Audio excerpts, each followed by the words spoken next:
Questa mattina vorrei aprire questo sabato, l'ultima settimana, questo ultimo giorno della settimana, per ricordare ancora, per ricordare cosa è successo nel 1940, allo scoppio della Seconda Guerra Mondiale. I 6 figli di Teresa Zerbini partono per il fronte. Torneranno tutti a casa vivi, tranne il giovane Anadage, che non sopravviverà ai lager nazisti. Questa è la storia di mamma Teresa, una donna forte e coraggiosa che nel 1950 si metterà in viaggio da sola verso la Germania per raggiungere la tomba del figlio perduto e che 6 anni più tardi riuscirà a riportarne in Italia le spoglie. La sua straordinaria vicenda, documentata nel suo diario, è una preziosa testimonianza storica nella quale trovano spazio valori universali come l'accoglienza, l'amicizia e la riconciliazione. Una storia per non dimenticare. Solo una mamma può fare questo per un figlio, ma l'ho fatto con tanto amore. Questo è il viaggio di mamma Teresa, scritto da Silvia Pascale e Orlando Materassi, che abbiamo avuto ospite l'altro giorno, per far capire l'importanza della storia, di questi lutti pazzeschi, di queste mamme, di queste famiglie, di questi genitori, che qualcuno non riesce a capire veramente la tragedia quando perdi un figlio, in tutti i sensi, in guerra, un incidente stradale, ma soprattutto in guerra, continuamente, tutti i giorni, anche oggi, eppure siamo nel 2026. Ma la storia ha insegnato qualcosa? Le guerre terribili hanno insegnato qualcosa? Evidentemente no. Ne parleremo questa mattina con Ivano Sartor, storico, mi fa veramente piacere di averlo ospite, per capire la mente umana nel 2026 di certi personaggi che hanno in mano il potere del mondo, il potere nel mondo, e che nessuno può fermare, nessuno vuole fermare. Sono pochi rispetto a una popolazione mondiale enorme, però questi fanno quello che vogliono. Finché hanno il potere, loro decidono nel bene e nel male. Tu devi vivere perfetto, tu devi morire, schiaccia un bottone. Soprattutto non so se avete letto quel tiro e cecchino che pagavano per andare a sparare quando c'è stata questa guerra in Jugoslavia, che partivano da qua, pagavano un'agenzia milioni, proprio milioni e milioni, per andare a sparare come i cecchini e colpire le persone e ammazzarle. E il silenzio che era piombato su questo adesso sta tornando fuori. Ma cosa sta succedendo? Sartor, cosa mi racconta? Prego. Sta succedendo che il mondo è cambiato, sta cambiando in peggio purtroppo.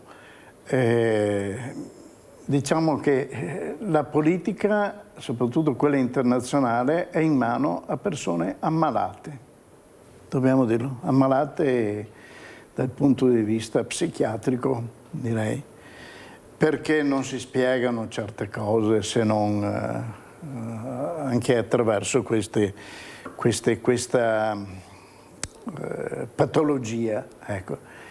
Ma non parlo solo del livello psichiatrico che stiamo vedendo anche ieri, no? Quando il capo dello Stato del principale paese del mondo, ecco, si permette di pubblicare sul suo social, ecco, delle foto di quel tipo con Obama e la moglie trasformati in scimmie, ecco, chiaramente un messaggio di tipo razzista. Ecco, cosa possiamo pensare? Che il mondo è in mano di persone ammalate, e il problema è che non è ammalata la politica, sono ammalati i protagonisti della politica, e non c'è chi riesce a fermarli, come diceva la Mirella. Chi può fermare queste persone devianti? Può fermare solo il resto della politica, la politica sana, la democrazia. Cos'è la democrazia se non la partecipazione, ecco, dal basso alle vicende nazionali e internazionali? C'è stata negli ultimi decenni una rinuncia, ecco, da parte anche del cittadino comune a partecipare alla vita politica e a dare il suo contributo. E questo sarebbe stato fondamentale per evitare che poi, andando di grado in grado fino ai livelli superiori, ecco, succedano queste devianze, queste cose terribili che stanno avvenendo. Si parla di guerre come fossero cose così, tutto sommato sopportabili, no? Adesso probabilmente nei prossimi giorni vedremo se ci sarà o non ci sarà un'altra guerra in Medio Oriente, però già tutti i mezzi si stanno muovendo, le portaerei sono sul posto. Io che risiedo a Treviso sento passare i grandi aerei, caccia, eccetera. È vero, si sentono, è vero. Tanto, molto. Si sentono, è vero. Una sera ne ho contato una decina che passavano, ma a ora anche tarda, con l'oscuro, dopo le 9, eccetera. Sono mezzi che vengono trasferiti magari da Aviano a Treviso, poi da Treviso in Puglia, in dove Sicilia, ci sono le basi? Dove ci sono le basi, in attesa poi di essere utilizzati in un altro scenario di guerra. Non ne avessimo che basta, ecco, di 77 guerre abbiamo in giro nel mondo, sì. 77. Ecco, ovviamente noi da europei sentiamo la guerra che c'è in Europa, perché quella più vicina. L'Ucraina è Europa, ecco, geograficamente è Europa l'Ucraina, ecco, e politicamente è un paese che vuole entrare nell'Unione Europea. Dico anche questo, gli errori che hanno fatto le classi politiche anche negli ultimi decenni, quello di sminuire l'importanza dell'Unione Europea. No? Ricordate il periodo che c'erano gli euroscettici, no? Adesso sono al governo, però hanno corretto un po' il tiro, non sono più euroscettici, appena se no, ecco, di rimanere isolati nel contesto europeo. Ecco, però quello è un errore. L'Unione Europea, lo diceva bene l'altro giorno Draghi, ecco, l'Unione Europea deve decidersi a diventare una unità politica, deve diventare uno Stato unico e avere, salvaguardando l'autonomia poi delle varie nazioni, ma avere, come c'è una banca centrale unica europea, c'è una moneta unica, quello che manca è una politica estera unica, cioè che parla l'Europa per tutti. Tutti concorrono a formare la linea politica, ecco, però poi le decisioni e i portavoce devono essere unici. E allora questo grande mercato che è l'Unione Europea, il più grande del mondo, ieri c'erano sulla stampa proprio le tabelline, le statistiche, ecco, del prodotto interno lordo dell'Unione Europea, è superiore a quello degli Stati Uniti, è superiore a quello della Russia, ecco, a questa potenza economica disorganizzata, che ognuno va per conto proprio, eccetera, manca una unità di rappresentanza in modo da evitare poi di cadere nella trappola dei ricatti, perché in questo momento l'Europa è sotto ricatto da parte dell'amministrazione Trump. Sartor, non è che forse, tornando anche alle grandi potenze, quella volta che Putin voleva entrare nella NATO e che Clinton gli ha detto di no, forse là è stato uno sbaglio, perché forse far parte della NATO avrebbe magari agito in maniera diversa. Sono decisioni importanti di chi fare entrare e di chi non fare entrare, perché tu ti scontri, come dice lei, con delle realtà che devono essere tenute sotto controllo, e solo l'Unione, secondo me, ecco, questa grande casa, diciamo così, no? Adesso si usa il nome casa, mancano case ma si usa la parola casa, questa grande casa può cercare di tenere sotto controllo queste persone che, se le lasci imperterrite a decidere e fare quello che vogliono, possono distruggere l'umanità. questo che io non riesco a capire, questo no che è stato dato sapendo benissimo che qualsiasi momento, quando veramente prende il potere qualcuno, può diventare un problema. Non è che ci sia stato fatto uno sbaglio e che forse se Putin fosse stato messo all'interno della NATO le cose sarebbero andate diverse? È un po' difficile. La NATO è una formazione di difesa sostanzialmente, ecco, ma se abbiamo dentro alla NATO quello che era il principale antagonista, ecco, dell'Occidente a quel tempo, insomma è un po' difficile. Certo che il dialogo non va eliminato, anzi va ripreso, va potenziato. Era quello che cercava di fare anche Gorbaciov, quello ci che ricordiamo, cercava di fare col dialogo. è quello sì, di aprire i tavoli, di concordare. Adesso è andato in scadenza il trattato sulla denuclearizzazione, diciamo così, e non è stato più rinnovato. Mi pare che sia in questi giorni che è scaduto quel trattato. Ecco, perché non viene rinnovato? Perché non si è più riaperto la linea del dialogo, delle trattative che possono essere magari anche dure, che possono essere confronti. Ecco.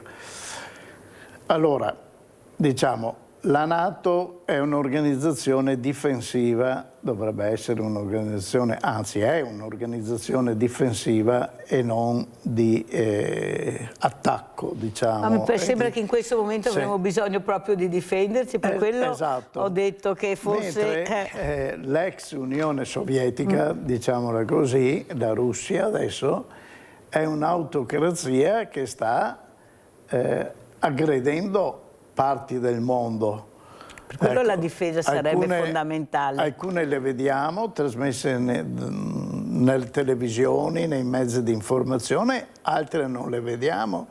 Quello che sta succedendo in Africa, ecco, e c'è qualcuno che fomenta, ecco, questi contrasti e queste guerre locali, non lo vediamo, ma lì ci sono più protagonisti, più che i paesi dell'Occidente, la Russia e la Cina, ecco, che aprono questi conflitti e li fanno precedere. Per forza, col ben di Dio che ha l'Africa. Con tutte le materie prime, ecco, e quindi c'è una conquista economica che precede poi così quello che è l'involuzione attraverso le guerre. Perché alla fine le guerre che ci sono non è che ci siano per motivi, diciamo così, importanti, solo per allargare il potere, solo per le terre rare, ecco, queste veramente beni preziosi che c'è sotto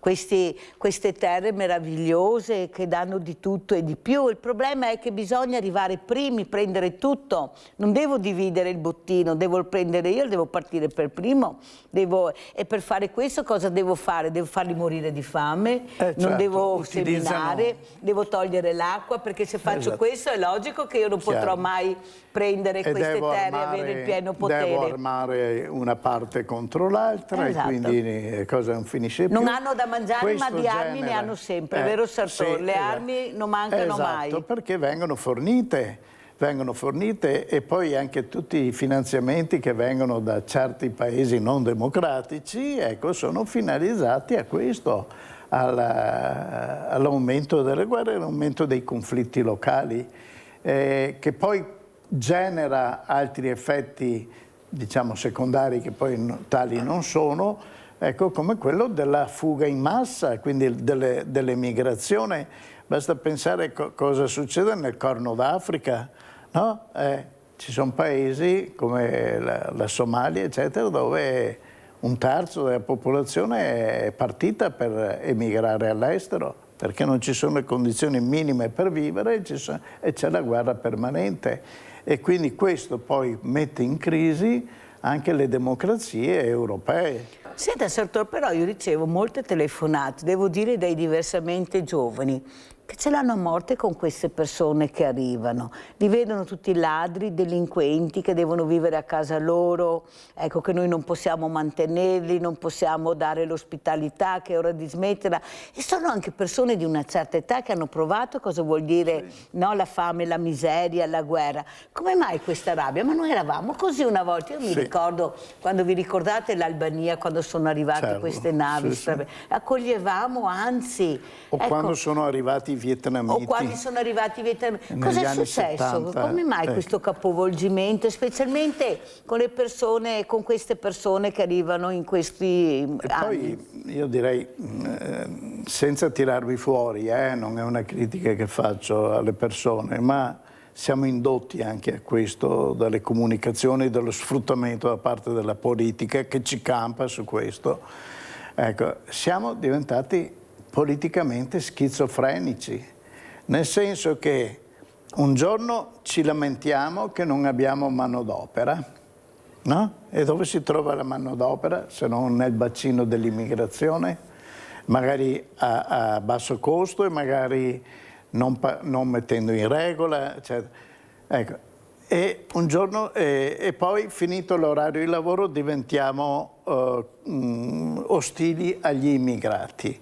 Ma sono le stesse persone che lavorano nelle nostre fabbriche. Fatevi un giretto per Marghera al mattino quando arrivano i treni. Ecco, chi va a lavorare? Chi va a lavorare nella Fincantieri. E vedete quanti sono italiani. Ma perché? Non perché gli italiani non ce ne siano di disoccupati, è che i lavori magari più pesanti o più umili adesso sono in mano. Fatemi un giro nelle grandi città, Roma per esempio, no? E ovviamente andate a mangiare in qualche trattoria se andate a Roma, no? Mezzogiorno e sera. Quanto personale italiano c'è? O nelle aziende Sarà agricole? Un 10%. O nelle aziende agricole? O nelle aziende agricole. Andiamo a vedere allora, chi lavora. Ci è comodo poi assumere atteggiamenti xenofobi, ecco, ma però vanno bene, ecco, come di fatto, però basta non parlarne, Abbiamo Rinaldo, vai Rinaldo da Venezia. Ciao Mirella e buongiorno al tuo ospite. Mirella, Buongiorno. quanto riguarda Trump, fa aspettare che vada via Trump, bisogna che aspettiamo che muora Trump. E ora ci giocheremo dalle statue. Gli americani qua in Italia hanno fatto strage dal 40, ci parliamo noi. Qualche base missilistiche, ma da cosa andiamo a ragionare? Ma che americani sono? Io sono elettrica tedesca, sono moglie slava. Che cosa c'entro io con l'America? Non capisco, è puro che vuoi. Ma da cosa si vuole parlare? Io che giorni, sono moglie da Nuovo Mesto, qua, in Jugoslavia, un paesino da 35.000 persone. E cosa che è? E lei di, ma lei di cosa? Chi viveva in mezzo, allora da 50 anni che vado in Jugoslavia, so cosa che era, ancora con vedere a Tito. Vabbè, tu signor qua, guarda, con la cultura che ha, questo dovrebbe andare sulle scuole e insegnarvi i fiori, è storia vera, è storia che stiamo Dio metti insieme. Guarda cosa, chi che è il governo adesso? È una schifezza, Mirella. Io Osanna, tanto tutti i militari con l'ultima guerra, ma cosa abbiamo fatto? Non siamo stati aggrediti da nessuno, va bene? Siamo andati in Russia perché Hitler ne ha detto bene, va bene? E lui ci ha fatto bene figura aziendale. E anche dopo che io tornai a cominciare con l'Albania, con l'Jugoslavia, con la Grecia, ma cosa fare? Stati a parte i beduini nella capa a Perai e mi si ricordano gli italiani, gli fascisti italiani che erano insieme con Mussolini. Adesso c'è il governo, ma di cosa siamo io a parlare? La storia delle tante truffe, guarda con le Olimpiadi cosa si è fatto, da 1,5 miliardi gli aveva da spendere, gliene spendo 7, dire chi vada da tutte le autorità, tutte le personalità, tutti i vite e popolo, ma non serve al popolo, perché non ti riesci in Argentina, va bene? avere le Olimpiadi. E io l'ho fatta per il popolo, a spendere un po' di schede. Mi guardava, se butto solo un albero che vuole poi in cucina, capo la multa. Io ricattava via centinaia piante millenarie e dopo ti vuoi che il vino, che viva il vino, e lì in cosa? La avena con l'acqua, col piffavo, tutta l'acqua. Con la uva che avevamo il vino, avena lo stesso tutto. E ora qui va bene, perché chi che capaschei, è giusto che sia un lavoro, ma una volta quando ero figlio permesso Mirella, non avevamo niente, ma vivevamo, già eravamo contenti di quello che avevamo, se contentavamo, se aiutavamo. Adesso su un passo, uno lo trova dopo 6 mesi perché è si spusa. A noi altri, se mancava uno per 2 o 3 giorni, mi si preoccupava, come mai che non viene? Stava poco bene, qualcosa. Ma siamo elementari, noi bestie, dovremmo imparare delle bestie, non ti vedi cosa ci sta, anche i lupi che va un puteo, i cavalli, tutti quanti, il suo sappa fa il copino, il suo porta in giro, gli insegna come deve fare. E quanti altri che avevamo, che la società che avevamo, ma io diciamo, i nostri politici hanno troppi soldi e non sa cosa che voglia dire, hanno degli sei da pagare la luce, da pagare l'affitto, va tutto bene, perché con 20.000 euro al mese è tutto pagato, perché dove ci vanno non paga niente, va bene, è logico, ma bisogna che si metta sulle braghe anche della povera gente. Non mi interessa, non è il caso mio, perché mi volevo là, mi sono comprato casa, mi sono staccato la vita, perché volevo là fin 76 anni. Basta adesso Rinaldo, se no lo va avanti. La tua vita la conosciamo, l'hai raccontata. Ecco, ti ringrazio della telefonata, poi ognuno a casa fa le proprie riflessioni. Grazie Rinaldo. Il problema grande è che qualcuno, io vorrei ricordare il grande Dino De Poli, forse qualcuno lo conosce, ma penso molti di sì. Quando io lo incontravo, la prima cosa mi diceva: guarda che ho una famiglia grande da mantenere, perché sapeva che anche Mirella cercava di portare avanti delle cose, allora andavamo a battere sempre in casa, era il nostro banco, ma perché è vero, bisogna dire, quanta gente, ecco, che forse non lo ricorda neppure adesso. Eppure lui parlava sempre di umanesimo latino, ecco, cercava di portare avanti l'umanesimo latino. Spieghiamo cos'era questo uomo e perché cercava di far capire l'importanza dell'umanesimo. Prego, Sartori. Allora, su Dino De Poli sono stati scritti diversi libri, eccetera.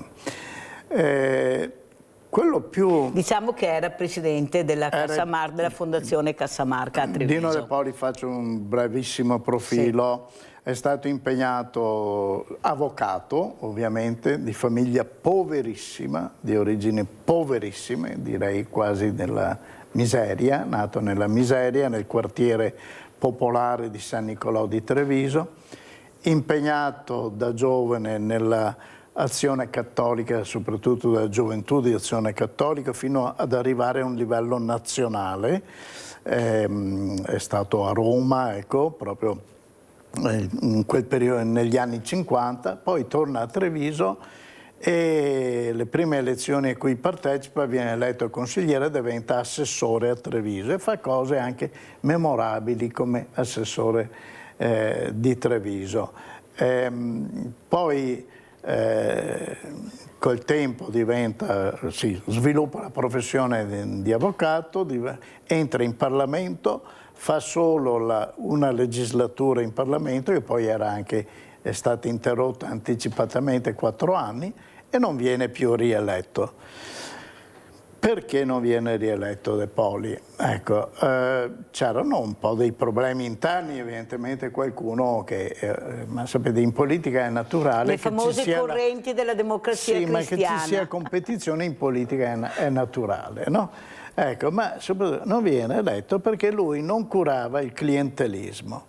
Cioè, mentre tutti gli altri deputati seguivano pratica per pratica la pensione, eccetera, e questo invece il politico deve seguire soprattutto l'attività legislativa, fare delle leggi, leggerle prima di approvarle, discuterle, modificarle, sentire, più che curare il piccolo interesse delle persone, ci sono gli uffici per quello, ma vabbè, quindi non viene rieletto, poi però ha una grande rivalsa, ecco, dopo un decennio, che è fuori dai meccanismi, e viene nominato presidente della Fondazione Casamarca.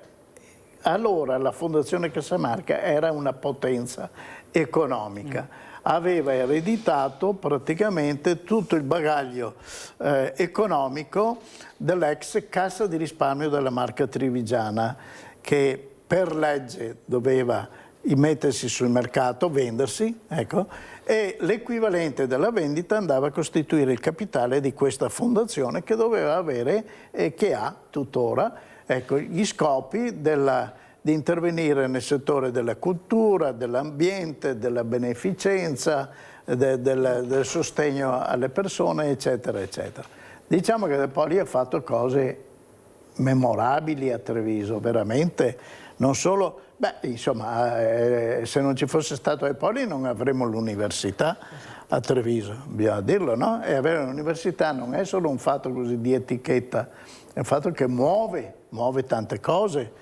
L'università muove anche i cervelli, le teste. Dovremmo cambiare mentalità avendo una presenza universitaria, si spera.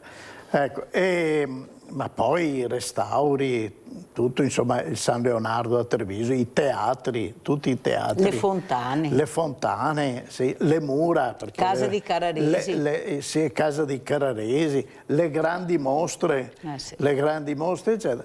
Ecco, fa tutte queste cose e quando è morto, ormai non era più presidente da 2 o 3 anni della fondazione, perché poi c'è un termine stabilito per legge che uno non può più essere rinominato. Quando è morto nel pieno della pandemia, ecco, ma il suo funerale è stato emblematico. Non c'era nessuno, nel senso che la famiglia non ha voluto fare funerali pubblici, c'erano 2 persone sotto la pioggia che assistevano in ginocchio con l'ombrello aperto, ecco, all'uscita del feretro. Sì, l'autista. Ecco.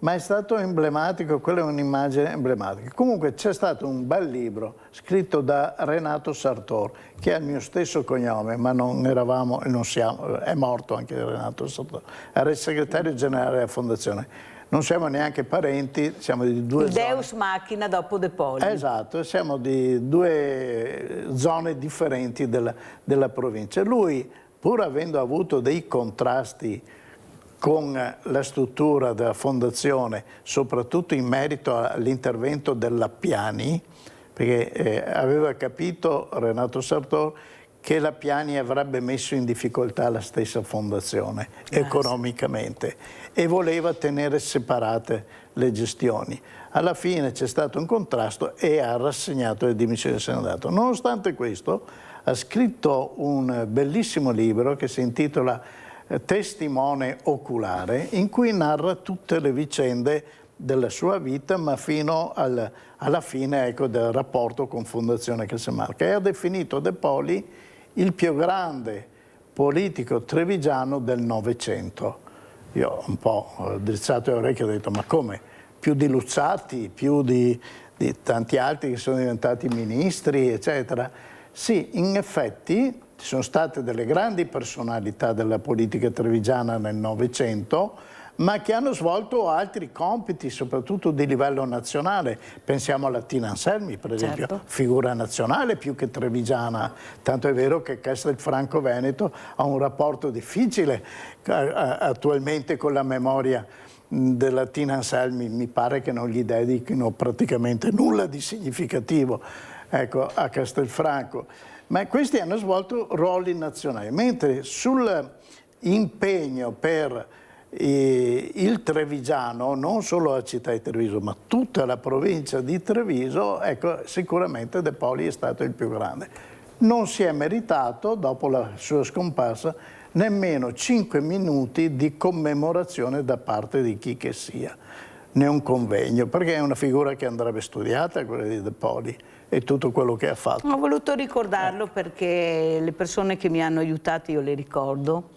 E devo dire la verità, anche perché sapevo che cercavo sempre di fare del bene già all'epoca, sapevo che quello che mi dava non era buttato, non era sprecato, ma era messo per la comunità, lui ci teneva molto. Certo, sì. E delle volte appunto bisogna anche ricordare quelli che ti hanno aiutato, che ti hanno fatto fare determinate cose, perché i sogni sono belli, ma bisogna realizzarli con i soldi. Era molto concreto, un uomo di concretezza. Però qualche sogno sono riuscita a farlo. Certo. Con De Poli. Pubblicità.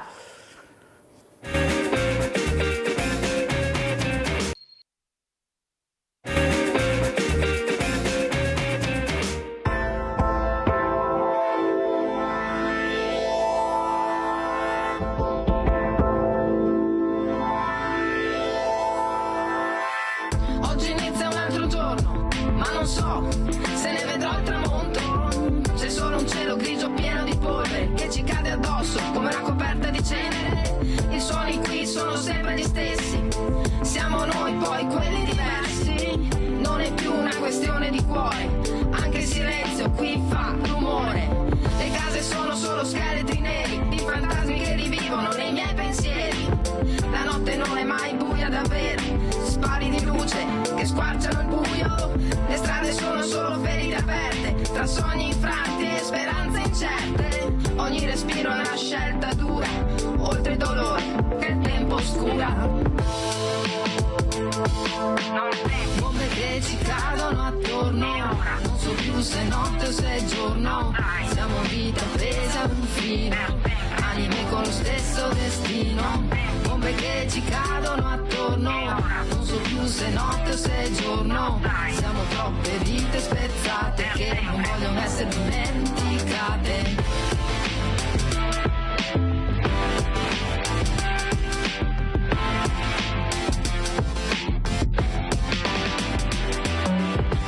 Non è solo paura ciò che mi fa tremare, è la frustrazione di vedere il mondo fermo a guardare. Ma io non sono un numero, ho un nome, ho voglia di scegliere, ho una vita che nessuno ha il diritto di distruggere. Bombe che ci cadono attorno, non so più se è notte o se è giorno. Siamo vita presa a un filo, anime con lo stesso destino. Bombe che ci cadono attorno, non so più se è notte o se è giorno. Siamo troppe vite spezzate che non vogliono essere dimenticate.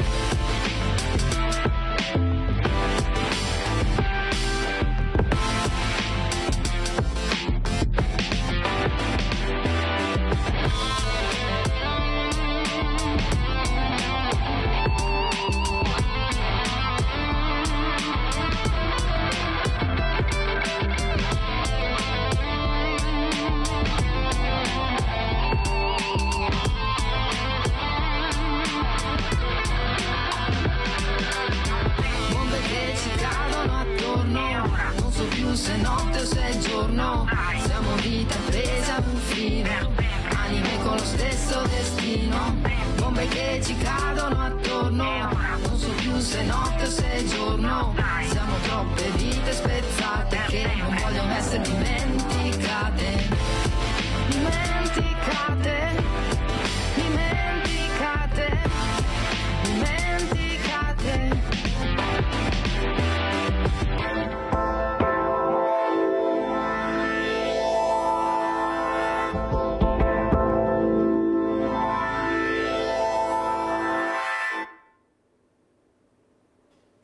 Io ringrazio Paola Manzan di essere qui questa mattina.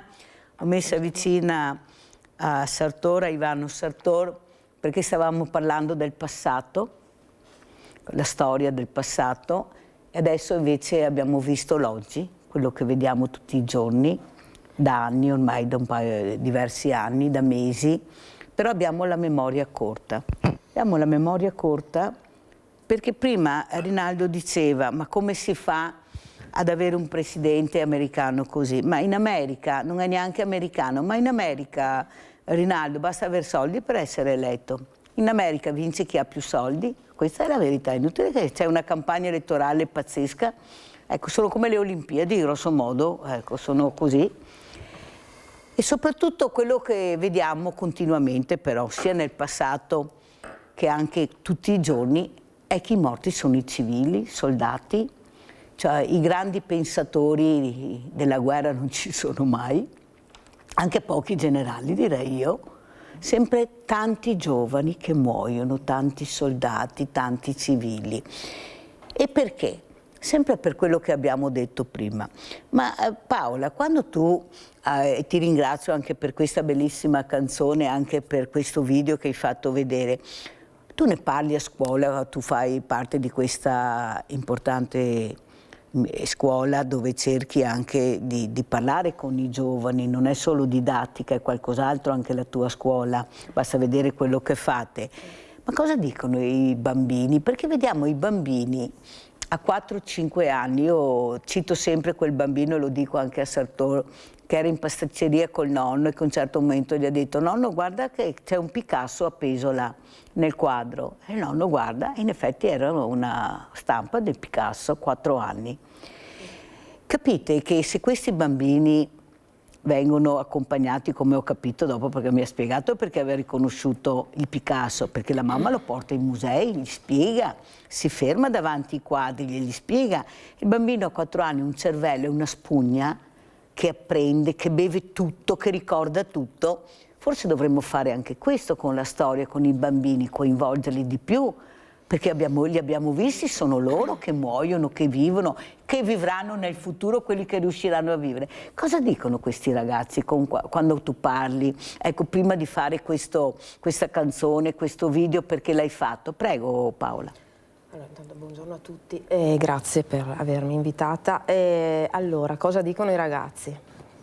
I ragazzi, come dici tu Mirella, vanno stimolati perché tendono a, purtroppo, anzi, troppo iperstimolati da altre cose che si stanno perdendo quelle che sono le cose fondamentali. Quindi le distrazioni sono tante, purtroppo riportarli sul piano virgolettato terreno, ma è quello della realtà, di ciò che accade intorno, è spesso difficile. È difficile anche perché spesso i genitori, chapeau, tanto di cappello a questa mamma che porta il bambino piccolo a musei, ma è una mosca bianca, sono sincera, quindi i genitori tendono anche a non mostrare certe cose. Parliamo della storia, parliamo della realtà, parliamo di immagini, non sono crude quelle del video, però insomma sono abbastanza potenti, no? Il genitore cerca di, io sono d'accordo nell'addolcire le cose, però non bisogna estraniare, no? Tenere tutto lontano, no? Tanto non succede niente, stai tranquillo, va tutto bene. Quindi bisogna che questi ragazzi, anche i bambini, a modo loro, vengano resi consapevoli di quello che sta accadendo, di quello che è accaduto in passato, perché è vero, come diceva lei, che la storia forse non è maestra di vita, però appunto dipende da quale storia. Purtroppo la storia da sempre è sempre stata la storia dei vinti, cioè ce l'hanno raccontata i vinti. Io ho anche una laurea in storia, ma mi sono sempre dedicata alla storia sociale, quindi la storia del popolo, alla storia delle donne, la storia di genere. Perché ti intrigava la storia, Laura? Tu hai anche una laurea, detto, in storia. Cos'è che ti intrigava? È stata anche la scuola, gli insegnanti che hai avuto? Allora, perché è tutto un assieme, a mio avviso, per intrigare i ragazzi. Sicuramente è stata il rapporto che non era buono con il mio insegnante di storia, la mia insegnante di storia, perché lei tendeva sempre a provocarmi. E anche sul piano politico, ecco, un'altra cosa, una differenza enorme, politica, buona o cattiva che sia, ma se pensiamo alla politica storica, che è quella di Atene, no? Della Grecia, cioè fare qualcosa per la polis, per la città, per il popolo, quindi includere il popolo nelle decisioni, perché quella è la politica, non quella che viviamo adesso. Allora, alla nostra età, io parlo, insomma, diversamente giovane ormai anch'io, quindi parlo di 30 anni fa, eravamo interessati alla politica, cioè a 18-20 anni partecipavamo, eravamo attivi da una parte e dall'altra, era indifferente per quanto mi riguarda, l'importante era esserci e dire la propria opinione. Partecipare, adesso non si partecipa più, adesso c'è un disinteresse totale. quindi appunto, ritornando al perché mi sono avvicinata alla storia, ho preso passione per questa materia in particolare, è perché proprio avevo questo scontro politico con l'insegnante di storia. Era una sfida? Era una sfida, però lì mi sono appassionata, perché lei tirava fuori quelle che erano le cose, che le sue teorie me le dimostrava, e io dovevo tirare fuori le mie, e quindi questo scontro è stato costruttivo e mi ha avvicinato e mi ha creato questo interesse verso questa materia, che in realtà può dare tanto, ma ripeto, dipende dal lato in cui, no? Giusy da Treviso, vai Giusy. Ciao Mirella, buongiorno a tutti. Mi sono da Roncade e conosco il sindaco Sartor, che ho comprato i suoi libri del centro di Roncade, Storia e Modernità. Un spettacolo, il sindaco, un spettacolo. Ho fatto regali, gli ho fatti comprare di tutto e di più. Perché se proprio messo di una volta, mamma mia, mi viene fine lacrime agli occhi quando che vado, perché sono tutte robe, ciò che mi di una certa età, diversamente giovani, e ho viste. Capito, sindaco? Comunque ho saluto, perché era abbastanza che non veniva qua da Mirella, e mi fa piacere. Vi saluto. Grazie cara Giusy, penso faccia piacere anche a Ivano Sartor, ma soprattutto, ecco, grazie, poi faremo vedere anche la copertina di un libro di Sartor, soprattutto quello che ha detto anche Paola, ecco, Paola, che l'importanza della storia, della scuola, della didattica, cioè ci vogliono tante cose per far sì che questi ragazzi vengano intrigati, perché io sono convinta che non è che non partecipano, Paola, perché li vediamo, quelli che scendono nelle piazze, io quando, dopo per vari motivi, ma anche l'ultima manifestazione erano veramente in tantissimi ed erano quasi sempre giovani. Il problema è che hanno capito, da tanto tempo forse, che c'è qualcuno che sta decidendo per loro. Quello che hai detto tu. Allora, io vado a scuola e devo essere fortunato ad avere quello che mi aspetta di diritto, capire, conoscere, apprendere Sartor. Però bisogna vedere su che scuola vado e che insegnanti, che dirigenti avrò. Non è così scontato, no, certo, perché anche qua, diciamo la verità, la politica è entrata a gamba tesa. E allora cosa faccio io, Sartor, se non ho questa possibilità di conoscere, di sapere, perché la storia va raccontata nella maniera giusta, non dall'angolazione che tu vuoi vederla. E qua è il grande problema, perché tutti hanno ragione alla fine, perché ognuno la vede la propria angolazione. Prego, Sartor. Ma, mi rifaccio un po' alla mia personale esperienza.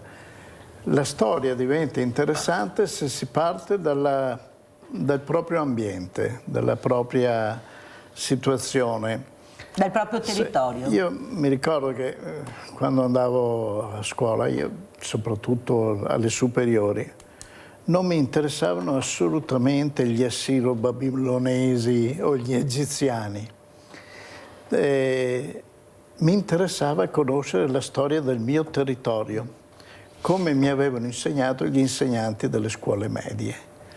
Cioè partire dalla propria esperienza, dal territorio e approfondire quella. Io vi racconto, io facevo il liceo Canova, provenivo dalla campagna, da fuori, ero messo nell'ultima sezione del liceo Canova, quelli che non erano i figli della borghesia cittadina. Ecco, e in seconda liceo io sono stato rimandato in storia. Perché?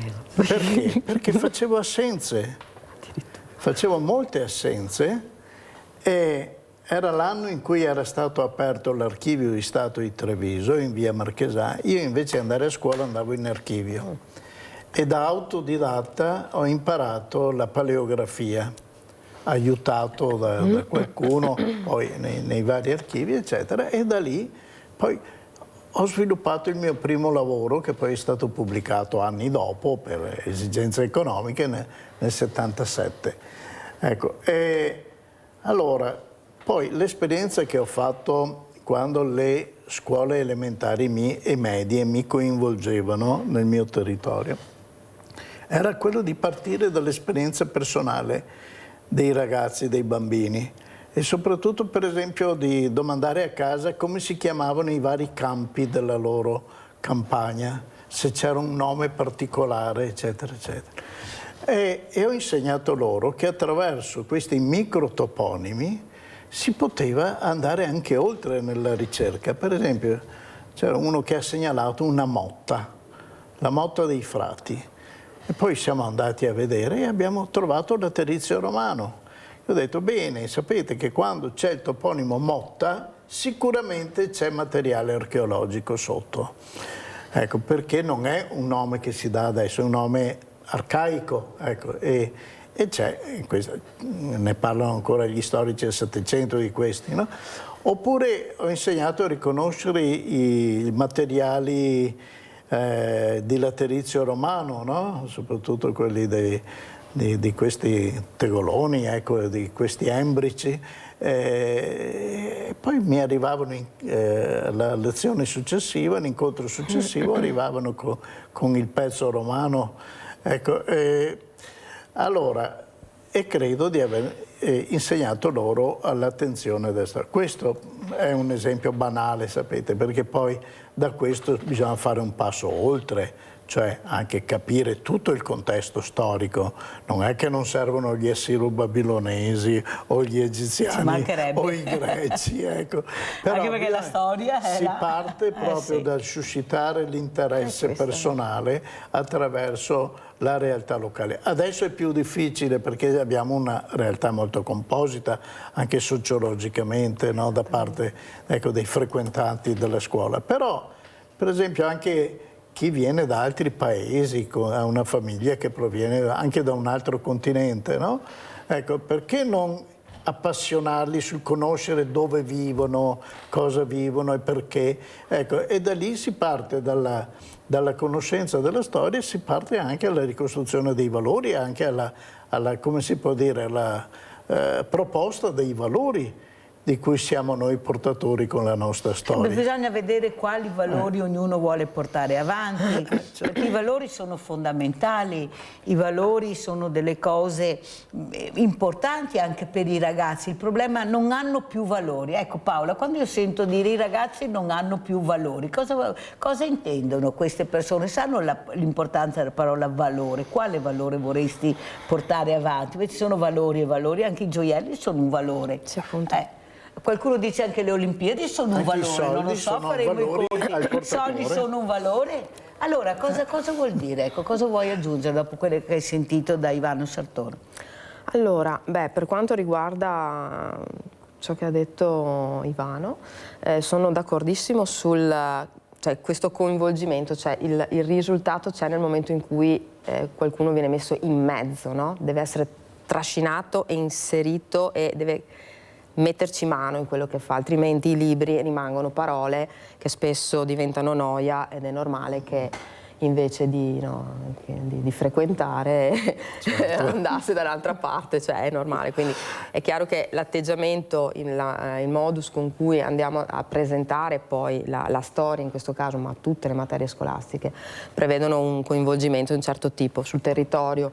Sono più che d'accordo, infatti noi facciamo delle lezioni, abbiamo chiamato degli esperti, soprattutto a me piace la storia di Venezia, noi siamo comunque periferia di Venezia, siamo frutto dalla Repubblica, diciamo la verità. E quindi abbiamo, insomma, è la nostra storia, è Venezia, 1000 anni di Repubblica, certo. Credo che insomma ne parliamo troppo poco, a mio avviso. Serenissima. Ne parliamo veramente troppo poco perché a livello storico è stato un esempio fenomenale, non c'è. Altri stati, no, quando si parla, vabbè, perché c'era la Francia, lo Stato assoluto, e c'era la Spagna, l'Inghilterra, ma di Venezia invece si parla poco. Guerra loro integravano col veramente ad esempio. Giravano, avevano tutto, cioè veramente, poi a livello culturale, cioè l'integrazione che hanno fatto con altri popoli, quindi per esempio anche qui territorio, sì, assolutamente, sono d'accordissimo, cioè poter mettere mano è fondamentale. Poi per quanto riguarda i valori, Mirella, anche là, i valori. Quali sono i valori però di oggi? Ne hanno i ragazzi di valori, ne hanno tantissimi. Bisogna capire, far capire anche a loro quali sono valori e quali non lo sono. Per esempio il discorso del denaro, io lo vedo perché ho a che fare tutti i giorni, è diventato per loro uno dei valori principali. Cioè il denaro diventa il focus su come muovermi per tutte le altre cose. Che scuola farò? che io insegno alle medie, anche superiori, ma parlo di ragazzi alle medie in terza media, devono fare la scelta, mentre parlo per me, ma credo anche per lei. Per Ivano? Ok. L'abbiamo fatta per un interesse, cioè ci piaceva quello, nel senso, vabbè. Fare quel percorso. Quel percorso, se ci è andata bene, oppure c'erano i genitori che dicevano quello devi fare perché è meglio così, vabbè. Adesso invece stanno guardando, e da un lato è meglio, nel senso che poi avrò soldi facendo questo percorso, riuscirò a lavorare. Allora da un lato va bene, nel senso che no, vedo il discorso pratico, quindi mi va benissimo. Dall'altro però vedo che perdono l'interesse per quelle materie, la storia, la letteratura italiana, la filosofia, cioè sono quelle materie che comunque formano te stesso come persona, e quello c'è. Però i messaggi che arrivano... Sono quelle materie che ti danno la chiave per aprire tutte le porte. Esattamente. Dopo. Allora guardiamo il libro di Ivano Sartor, ormai siamo quasi alla fine con Ivano Sartor, andiamo a vedere questo libro perché volevamo parlare anche di papi, ma parleremo la prossima volta. Sì. Ecco, vediamo.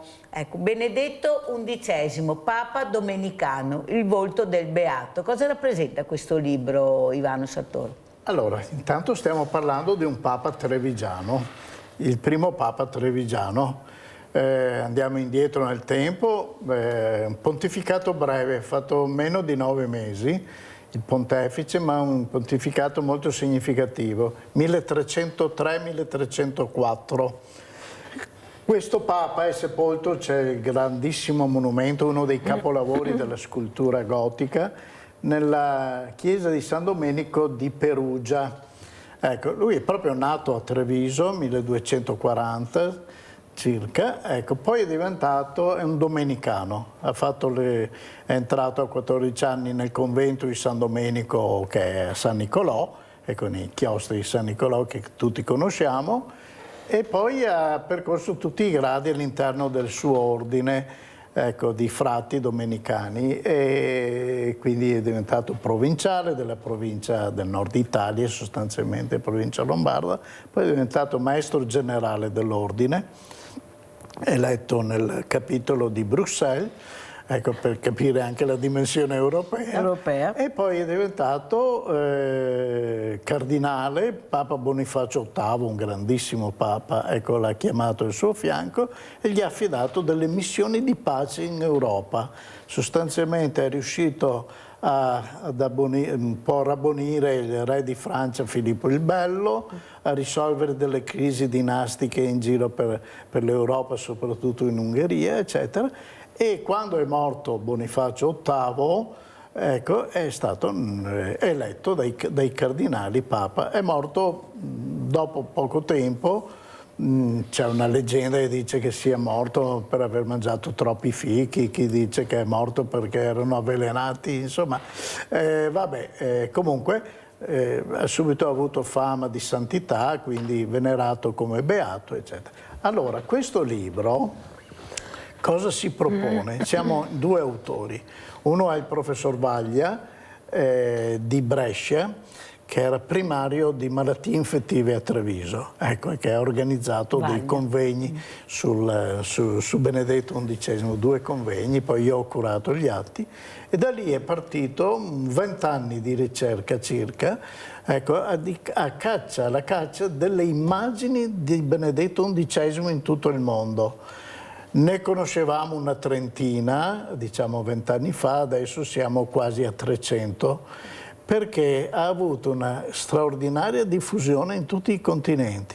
Addirittura abbiamo trovato un francobollo del Gambia in Africa, ecco, con il volto di Benedetto XI.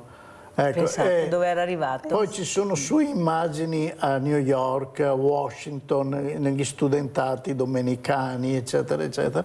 E ovviamente grandi artisti che si sono cimentati, da Arnolfo Di Cambio, appunto parlavo di scultura, ma soprattutto il Beato Angelico, per esempio, ha 2 dipinti dove c'è il Benedetto XI. Ci sono pezzi in musei in tutto il mondo. Perché questa grande conoscenza? E a Treviso lo si conosce pochissimo. Ah, penso che tanti trevigiani Pochissimo. casino, ma guarda cosa ho sentito stamattina, Perché, che abbiamo ovviamente, avuto un papa perché trevigiano. Treviso ha il Sapevi focus. Paola? Ma allora l'avevo letto nei libri, sì, l'avevo incontrato, non l'avevo mai approfondito. Treviso, che prevale è la figura di Pio X. Esatto. Il Papa presente in tutti Esatto. i continenti, in questo mondo, insomma, uno dei papi più conosciuti, no? Un Papa di inizio Novecento, no? Ecco, e quindi è un po' oscuro, questa figura potentissima, ecco, di Pio X, ecco, di Riese. Riese Pio X, appunto, Ecco. no Treviso, ma Riese Pio X. Un po' anche, poi sono passati 7 secoli, insomma, ecco, da Benedetto XI, quindi lo stiamo riproponendo. Senta Sartor, ma una volta la figura del Papa era una figura mastodontica, enorme, la sua parola era una parola sacra. Mi sembra che adesso questi papi non siano ascoltati tanto, cioè loro cercano di far capire l'importanza. Io credo abbiano ruoli sostanzialmente diversi. Rispetto a una volta. Il papato era anche un'entità politica e civile, tanto è vero che il predecessore di Benedetto XI ha questo grande conflitto con Filippo il Bello, perché Bonifacio VIII sosteneva, ecco, la prevalenza della figura del Papa anche nell'ambito civile, anche nell'ambito statuale, mentre Filippo il Bello, ecco, rivendicava l'autonomia, ecco, dello Stato, ecco, francese, insomma nasce da lì un po' questo anche il nazionalismo francese. Ecco, e quindi hanno ruoli diversi. Adesso per noi il Papa è un'autorità morale. Io vedo che quando parla, dice qualcosa, insomma, come il suo vede la messaggio figura di viene questo ripreso. Papa americano, Ivano Sartor, rispetto a Papa Francesco? È presto ancora, perché bisognerà anche capire un po' tutti i suoi documenti che arriveranno, no? C'è stato solo un documento ufficiale finora, no? Ecco, a parte tutti i pronunciamenti, ma diciamo a livello di encicliche, eccetera, è presto ancora. Credo che sia un Papa che vuole rimanere nella linea impostata dai suoi predecessori, anche di Papa Francesco, come contenuti, ma con una metodologia più dialogante e comprensiva, come si può dire, anche all'interno della Chiesa, per recuperare le fughe in avanti e le fughe indietro, ecco, che ci sono all'interno della Chiesa, che c'erano in certe figure della Chiesa. Quindi anche recuperare certe scelte formali, ecco. E poi vedo che sta dando concretezza a quello che era il proposito della collegialità, quindi valorizzare il sinodo, quindi l'incontro non episodico ma che diventa continuativo con il collegio cardinalizio, con gli episcopati, eccetera. E quindi cercare di arginare, diciamo, che non ci siano fuoriuscite. Rimanendo fedele sugli obiettivi, sui contenuti impostati soprattutto da Papa Francesco, che è stato quello che ha dato una svolta, insomma, ecco, sì. veramente. Molto amato anche Papa Francesco. Assolutamente. Dai giovani, sopra, ecco, a proposito di giovani. Sì, sì. Lui riusciva a parlare con i giovani. Sì, era un uomo semplice, pur essendo un gesuita, quindi un uomo di pensiero, di profondità, eccetera, e si avvertiva tutta la profondità, ma il modo espositivo e di rapportarsi, e poi le scelte personali, no? Quello di smitizzare la figura anche del Papa, no? Ecco, io ricordo quello che troviamo nella storia fino agli anni 70, c'era Mazzarolli che quando scriveva ai vescovi, no? Io ho pubblicato tutto l'epistolario di Mazzarolli, no? Che è stato sindaco anche a Treviso, sì, Mazzarolli. Ecco, che finiva sempre con i saluti, chino al bacio della sacra pantofola, ecco, cioè allora effettivamente si inchinavano e baciavano la scarpa, no? Ecco, del vescovo o del Papa, no?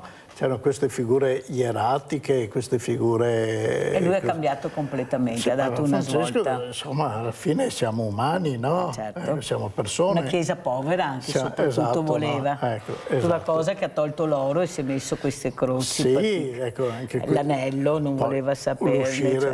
dall'appartamento pontificio, andare di persona a comprarsi gli occhiali, insomma, vabbè, tutti i gesti, come si può dire, simbolici più che altro. Simbolici, ma anche spontanei, perché aveva sempre fatto così e lui ha continuato a fare così. così. Ecco. Io ringrazio veramente Ivano Sartor Storico di essere stato con noi, mentre Grazie. Paolo Manzari rimane Saluto qui con tutti. noi. Come ci saluta Sartor? Con quale messaggio?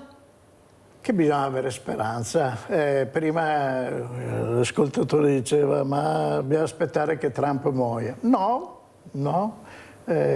Fortunatamente il mandato dei presidenti degli Stati Uniti d'America è di 4 anni, ne è già passato uno, bisogna sperare nel futuro.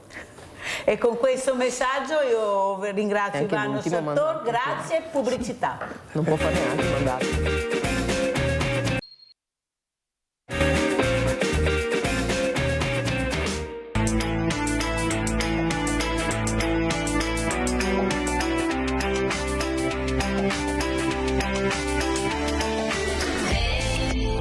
Dove sei?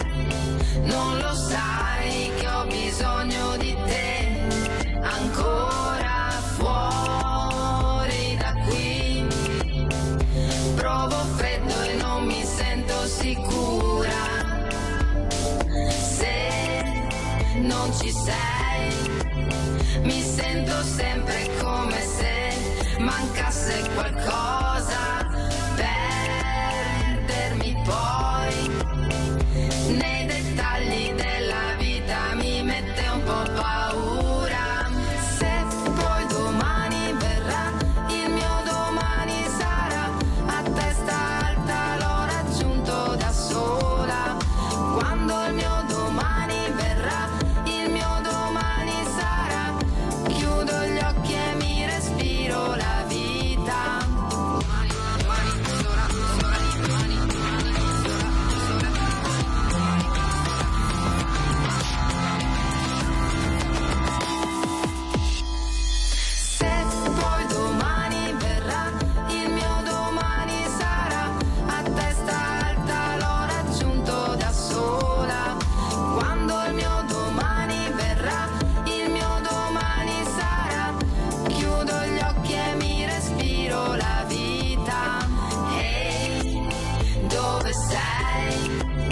Non lo sai che ho bisogno di te, ancora ma oramai la mia strada prende forma, devo andare da sola.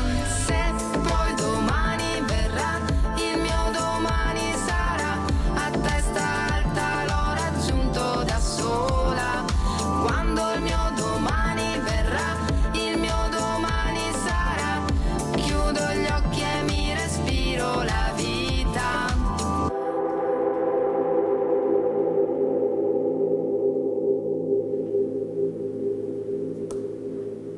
Domani ne parleremo questa mattina con Valente Chieregato, che è ospite, grazie manager, perché parleremo anche di quello che interessa al Paese, capire come sta andando l'economia. C'è chi dice che tutto sommato non possiamo lamentarci, io però guardo l'altro lato della medaglia e vedo che la povertà aumenta, vedo che qualcuno veramente non si è reso conto che forse questo paese fragilissimo ha bisogno di sostegni, ma di sostegni fortissimi. Ecco, Paola ha scritto e cantato questa canzone, e se domani, vediamo che domani vede Valente Chieregato, ecco, come manager, anche cosa si dice in giro, cosa vede, ecco, le possibilità di questo paese che ha una creatività enorme, l'abbiamo sentito anche ieri. Per carità, i progetti si realizzano. Ha detto questo imprenditore che è andato in Cina, ha aperto una delle più grandi fabbriche proprio che riguardano la salute pubblica, e ha detto: io ho portato la mia creatività però ho avuto la fortuna che là ho accelerato in maniera incredibile, sono riuscita in pochissimo tempo a fare quello che in Italia non sarei mai riuscito a fare. Questo paese è fermo, è lento andante. Com'è la situazione, Chieregato? Lei che tocca con mano la realtà, essendo un manager, sa di cosa si parla. Allora, io lo dico sempre che per riattivare, diciamo, attivare in maniera efficace l'economia in Italia, ma varrebbe per, diciamo, tutti i paesi del sud Europa, anche in parte per quelli del nord Europa. Diciamo, in Italia, parliamo solo dell'Italia, servirebbe nel nord una feroce sburocratizzazione. Mi sono imbarcato in una parola complicata. Cioè, bisognerebbe snellire le procedure in un modo molto, molto grande, molto di più rispetto ad ora. Non evitare controlli, procedure, carte, eccetera, no, non questo, ma renderle molto più snelle e veloci. Per fare un esempio, in un paese a noi vicino, la Svizzera, quando un cittadino o un'azienda deve pagare le tasse, va a concordare un percorso con, di solito ci sono uffici comunali, si va e si concorda un modo per sistemare la propria posizione fiscale e si fa ogni anno, non è una cosa strana, è una cosa che fanno tutti e tutti la fanno. In questo modo ogni cittadino e ogni azienda sa quello che dovrà affrontare nei mesi successivi e questo consente a queste aziende e a queste persone di potersi programmare la vita e gli investimenti in modo efficace. Solo una cosa del genere, che non è una vera e propria, diciamo, non si va a incidere esattamente nella burocrazia, ma proprio nella vita reale, comune di tutti i giorni, solo questo consentirebbe a tante persone di potersi muovere più velocemente in ogni ambito della vita. E poi ovviamente tutto quello che riguarda le procedure che sono in capo soprattutto alle aziende, soprattutto alle aziende piccole. Vi do un dato, le aziende con meno di 5 dipendenti impiegano il 15% del loro costo orario, del loro costo personale, solamente per espletare pratiche, mentre lo stesso dato in Germania è lo 0,7, quindi c'è una differenza di 25 volte. Ed è tanto, è tantissimo ed è soprattutto inutile, adesso in senso, diciamo, generale, no? Questo è quello che servirebbe al nord. Al sud, invece, al sud Italia, al centro-sud Italia, servirebbe una grandissima campagna di infrastrutture, cioè diciamo, infrastrutture al livello europeo, che non ci sono. Quando ci sono manutenute in un modo indegno, ma soprattutto servirebbero quelle infrastrutture che magari non sono così intuibili, come potrebbero essere porti, interporti, punti di scambio merce che in Europa purtroppo noi siamo stati conquistati, uso questo termine che è quello adeguato, dagli olandesi e non solo da loro, dagli olandesi e dai tedeschi. Diciamo che i maggiori porti di ingresso delle merci in Europa sono Rotterdam e Amburgo, ma poi ce ne sono anche altri, mentre in anni molto indietro nel tempo, nei secoli, era Venezia la capitale del mondo in questo senso, e oggi noi possiamo ambire ad essere non solo con Venezia ma anche con Genova e la Sicilia e Napoli di nuovo degli hub, così si dice, rispetto alle merci che arrivano soprattutto via mare dall'Oriente. E questi sono obiettivi che potrebbero consentire degli sviluppi anche abbastanza veloci e anche abbastanza fruibili subito da cittadini e imprese. Quindi la burocrazia al nord e le infrastrutture al sud. Queste sono le cose, diciamo, in maniera molto grossolana, perché bisognerebbe scendere nei dettagli. Ecco. E per esempio sulla città di Roma, la città di Roma è una città che fa 26-28 milioni di notti vendute all'anno, parlo di turismo, ma non ha nessuna industria, zero. Non ce ne sono. Fermo un secondo perché abbiamo Davide da Oderzo. Ciao Davide. Ciao. Vorrei fare una domanda al dottor Chieregato, che seguo sui social da un po' di tempo e mi sembra una persona molto pragmatica. Vorrei sapere cosa ne pensa lui del trattamento che il governo o il paese riserva per gli anziani, nel senso che gli anziani sono sempre di più e le difficoltà per loro sono evidenti. Vi ascolto per televisione, grazie, arrivederci. Grazie Davide. Prego Valente, hai visto che c'è un tuo fan? Sarà l'unico. No, allora, ovviamente l'argomento anziani è un argomento enorme e sarà sempre più presente, così come ogni tanto qua dico anche con te che fra qualche anno la prima notizia del telegiornale sarà il clima. Ogni telegiornale sarà il clima, qualcosa che è successo inerente al clima, già adesso in parte lo è, ma dopo sarà sempre di più perché ovviamente inciderà. E allo stesso modo anche la questione anziani, perché noi viviamo un'epoca che viene definita inverno demografico, per dare anche qui un dato, 370-380 mila, adesso non mi ricordo i nati del 2025 in Italia, nel 1960 900 mila. C'è una differenza abissale e gradualmente dal 1960 ad oggi più o meno ogni anno sono diminuiti. All'inizio non tanto, fino agli anni 70 inoltrati la natalità era abbastanza costante, dopodiché ha cominciato a diminuire costantemente fino ad arrivare ai dati di oggi. Questo cosa significa? Che un nato nel 1960 più o meno va in pensione in questi anni, ok? Chi più chi meno. Significa che oggi vanno in pensione un numero di persone molto più elevato rispetto al numero di persone che vanno nel mondo del lavoro. Questo spiega anche come mai ci sono intere professioni che hanno carenze di personale, come per esempio ristoranti, alberghi, ma non solo. Perché? Perché il numero di persone che esce dal mondo del lavoro è superiore al mondo di persone che entra. È una cosa così banale, così semplice, che è ovvio che ci sono delle professioni, dei nuclei, dei punti del mercato del lavoro che soffre. Uno dice ci sono i disoccupati. Nel mondo di oggi, mi prendo la responsabilità di dire questa cosa, le persone disoccupate non hanno voglia di fare nulla, perché è estremamente semplice trovare un impiego. Certo, magari uno vuole trovare quell'impiego e allora quello è un altro discorso e va bene, però diciamo un impiego dignitoso si trova tranquillamente. Questo significa che siccome mancano le persone è inevitabile che ci saranno meno versamenti di contributi e quindi è probabile che le pensioni, i trattamenti pensionistici e l'assistenza agli anziani sarà sempre più complicata per questioni economiche. Miriam da Quinto di Treviso, vai Miriam. Sì, buongiorno. Buongiorno. Grazie che mi avete accolto in questa telefonata. Allora, io parlo da mamma, una mamma di una ragazza che ha fatto il suo percorso di studio, ha fatto la sua magistrale in lingue, interpretariato, eccetera.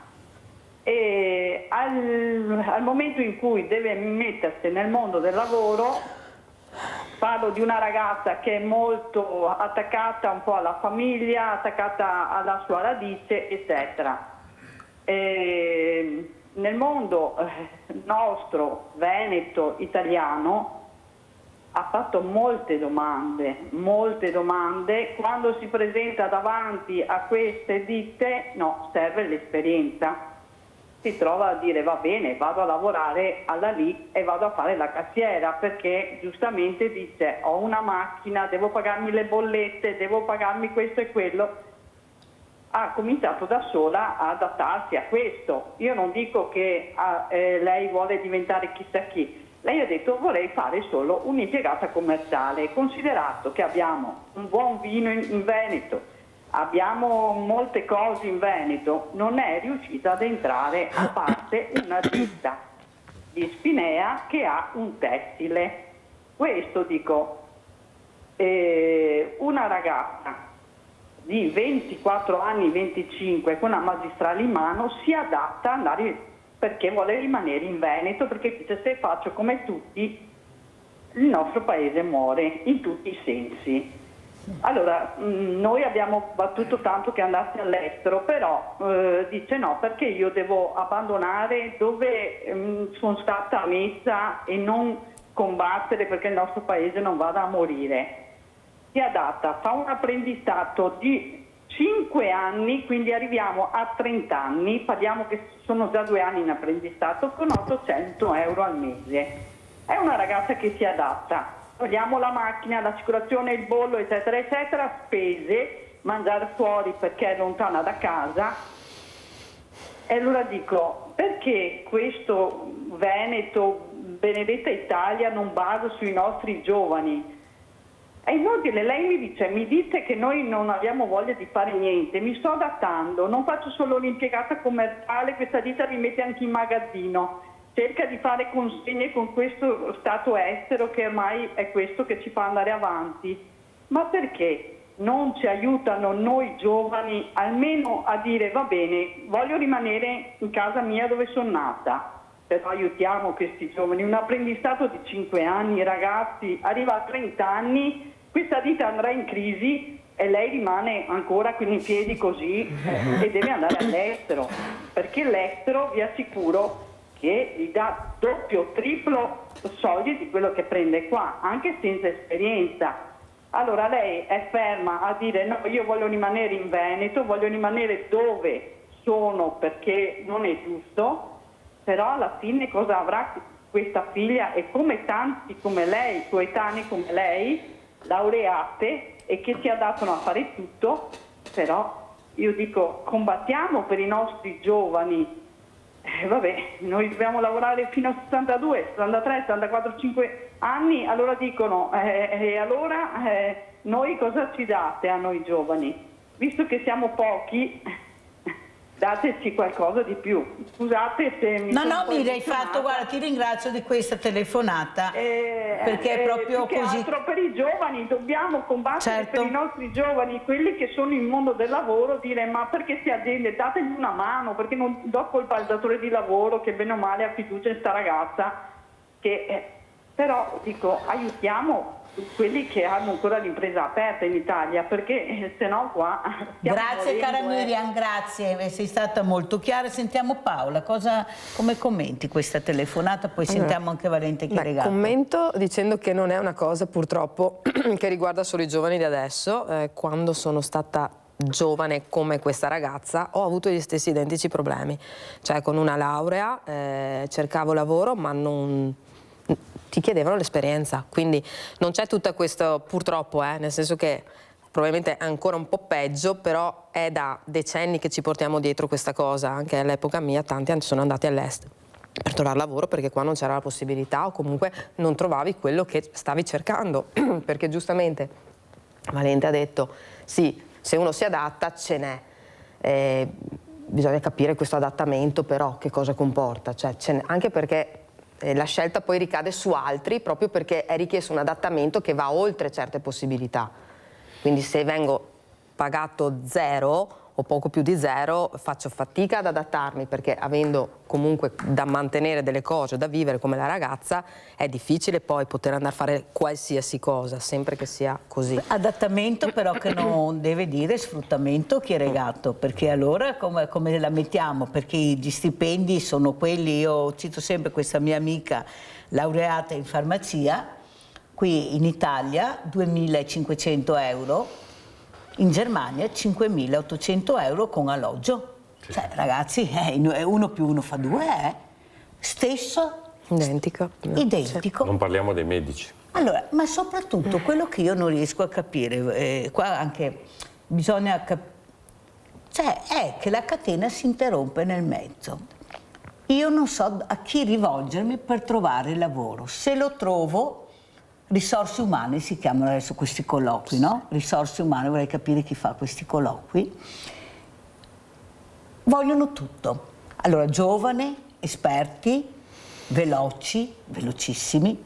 Tanto è vero che il mondo, e tu lo sai come la penso, Chieregato, della disabilità non riesce a trovare lavoro, perché vuol dire rallentare, assumere una persona diversamente agile, come li chiamo io, che non è assolutamente vero. Che non è assolutamente vero. Il problema è che non siamo capaci di fare quel salto culturale anche per dare lavoro a queste persone che potrebbero essere impiegate negli uffici e togliere dagli uffici quello che potrebbero essere nella strada, aiutare.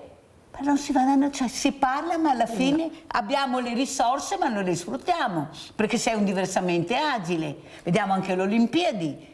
Le Paralimpiadi vengono dopo le Olimpiadi, ci mancherebbe, no? Metterli prima, mettono dopo, forse fra 8 anni qualcuno ieri mi ha detto forse ce la faremo a fare prima le Paralimpiadi e dopo capisci che c'è qualcosa che non torna, ma questi ragazzi hanno i titoli di studio, hanno diplomi, vuol dire che sono in grado di lavorare.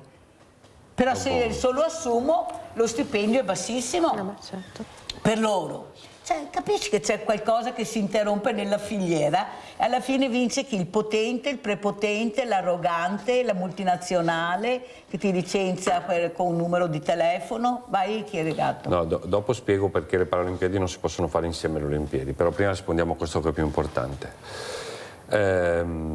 Allora, chi cerca un lavoro e cerca un particolare tipo di lavoro deve fare una cosa semplicissima, deve avere un'idea precisa che per cercare un lavoro preciso bisogna fare di lavoro la ricerca di quel lavoro, scusate la ripetizione, ovvero voglio trovare questo impiego nel raggio di questi chilometri in un certo tipo di settore, benissimo, mi devo impegnare 8-10 ore al giorno a fare questo, quindi iscrizione ai siti internet, andare di persona nelle agenzie di lavoro e nelle agenzie, quelle pubbliche, telefonare ripetutamente partendo dalle aziende più grandi, perché sono le aziende più grandi che facilmente fanno selezione, cioè adoperarsi in un modo sistematico 8-10 ore al giorno nella ricerca del lavoro, perché questo è il modo in cui si fanno le cose, si fanno con grandissimo impegno e dedizione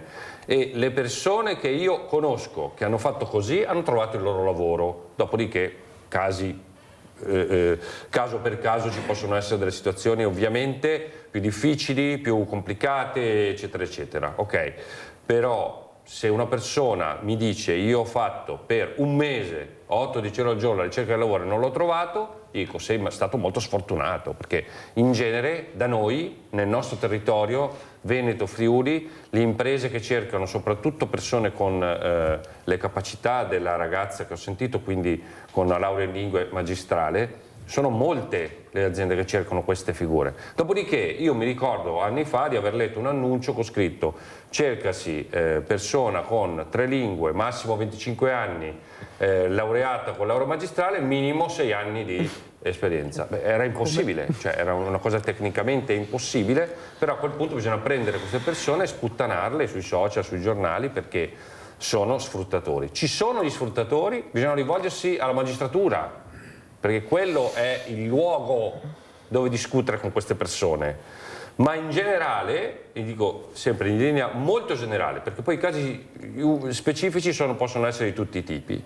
Se una persona prende con grandissimo impegno e scandaglia tutto il suo territorio, un posto lo trova, se non per il fatto che molti imprenditori possono rimanere impressionati dal fatto che io magari ho contattato tutte le aziende del territorio e glielo faccio anche vedere. Molti rimangono impressionati solo da questo, no? Ecco. Quindi non basta mettere degli annunci, anzi gli annunci non metteteli, non servono, ok? Bisogna andare dalle persone, andare dalle aziende una alla volta, senza fermarsi, partendo alle 8 di mattina, arrivando a casa alle 8 di sera, come si farebbe per un lavoro impegnativo di tutti i giorni. Quello è il tuo lavoro, cercare quello che stai quello che vuoi fare.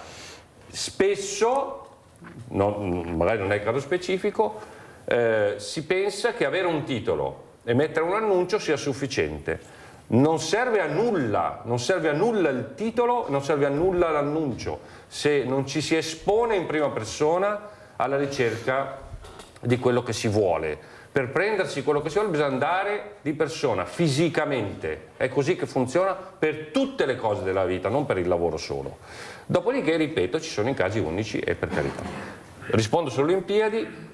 Non si possono fare le Olimpiadi e Paralimpiadi insieme, perché gli impianti non sono sufficienti. È una cosa semplicissima, perché se io ho un palazzo del ghiaccio, quello è il palazzo del ghiaccio, quelle sono le ore impiegate e non posso fare tutte le manifestazioni contemporaneamente.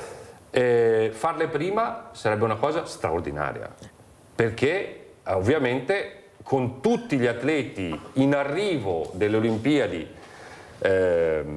diciamo quelle tradizionali, e durante questo periodo gli atleti delle Paralimpiadi gareggiano, sarebbe una cosa eccezionale. Questo, ci sarebbe molto più pubblico. Non quello di farlo insieme, farlo prima. Assolutamente, questa vedi? sarebbe una grande idea. È una grande vittoria. Invece non solo vengono fatte dopo, ma vengono fatte dopo con un intervallo in mezzo. E questo ovviamente poi rende queste manifestazioni, che sono straordinarie, ci sono degli atleti incredibili, incredibili, le rende un po' tristi, perché alla fine ci sono gli spalti vuoti, soprattutto nelle Olimpiadi estive, quando entrano nello stadio olimpico si vedono gli spalti vuoti evidentemente. Ecco, invece farle prima e coinvolgendo, prima quando non eravamo ancora in onda abbiamo parlato del fatto che le scuole, per esempio del Veneto, sono state praticamente non coinvolte in questo grande evento. Ecco, sarebbe bellissimo dire, benissimo, la scuola media, la scuola superiore va a vedere la partita di hockey o la partita di curling o di qualche altro sport, di pattinaggio, o perché la regione, perché il ministero, il provveditorato si adopera affinché questo possa accadere. E, diciamo, può essere come una gita scolastica, però entrare nel mondo olimpico è una cosa straordinaria. E ne stanno parlando le prossime Olimpiadi, almeno così ha detto un altro manager che si occupa appunto di sport, che il futuro sarà proprio questo, fare prima le Paralimpiadi e poi le altre. Sarebbe una cosa fantastica. Ecco, speriamo. Allora, detto questo, allora Paola Manzan, come ci saluti? Ecco, dopo aver sentito anche quello che ha detto la scuola, coinvolge la scuola in grandi eventi, allora quando ci sono le grandi giornate della memoria c'è una classe, una scuola, se riusciamo a vederla, perché il sabato e la domenica non si possono portare i ragazzi, perché devono le famiglie, però per la fiaccola, per le Olimpiadi si portano anche la domenica con insegnanti, c'è qualcosa che non torna, allora dove vogliono si può fare, ecco, le Olimpiadi permettono di fare tutto, qualsiasi cosa. Prego Paola Manzan. Chiuderei dicendo appunto che bisogna cominciare a incrociare di più le cose, a coinvolgere. Parliamo di società a tutti i livelli, la scuola in primis, cioè anche il discorso che ha detto adesso appunto Valente sul come cercare lavoro, ti assicuro che nessuno spiega ai ragazzi come cercare lavoro, cioè non viene fatto, questa cosa rimango anch'io, dico sì è vero, hai ragione, ma non viene spiegato mai, quindi uno si trova a 25 anni che non sa, cioè ok, devo cercare, come devo fare a cercare lavoro? Infatti la mamma della ragazza è stata chiarissima, esattamente, no? Quindi spieghiamo anche questo, cioè non basta la formazione così sui libri o anche tecnica, devo spiegargli come affrontare la vita a 360 gradi. Io mi domando cosa serve l'ufficio per l'impiego, se c'è ancora, funziona, non funziona. C'è l'ufficio per l'impiego. Ecco, capite che veramente riusciamo, come dice Paola, ma questo ufficio per l'impiego che prima era in provincia, nel momento che funzionava l'hanno tolto, siamo andati in regione, là è crollato tutto. E allora cosa serve? Sono carrozzoni vuoti da togliere?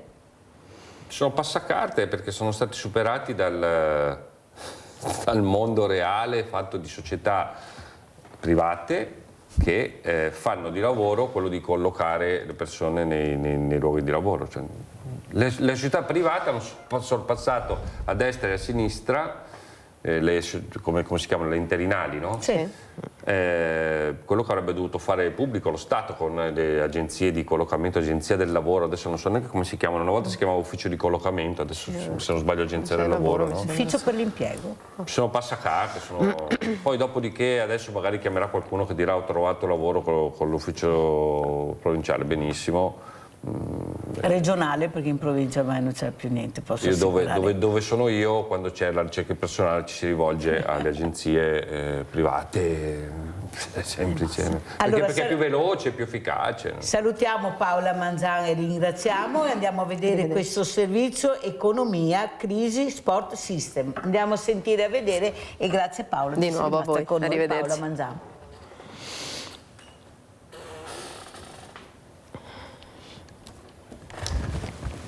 Parte il servizio all'inizio della scaletta.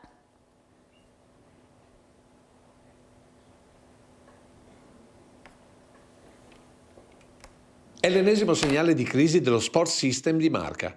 La Diadora ha licenziato 27 lavoratori su 199 totali e lo fa con incentivi all'uscita volontaria, mentre per i dipendenti prossimi alla pensione l'azienda verserà una integrazione che permetterà ai lavoratori di mantenere il valore dello stipendio attuale. Tagli occupazionali legati alla produzione in mercati dove Diadora punta ad essere più competitiva. Ma è l'intero settore che continua a segnare il passo, come dimostrano i dati raccolti da Confartigianato di Asolo e Montebelluna e presentati dal neopresidente Loris Fabris e dall'intera giunta associativa. Il mercato del centro-nord Europa sta accusando ancora una contrazione. Noi dipendiamo purtroppo, o forse per fortuna, dipende dai punti di vista, da questi mercati.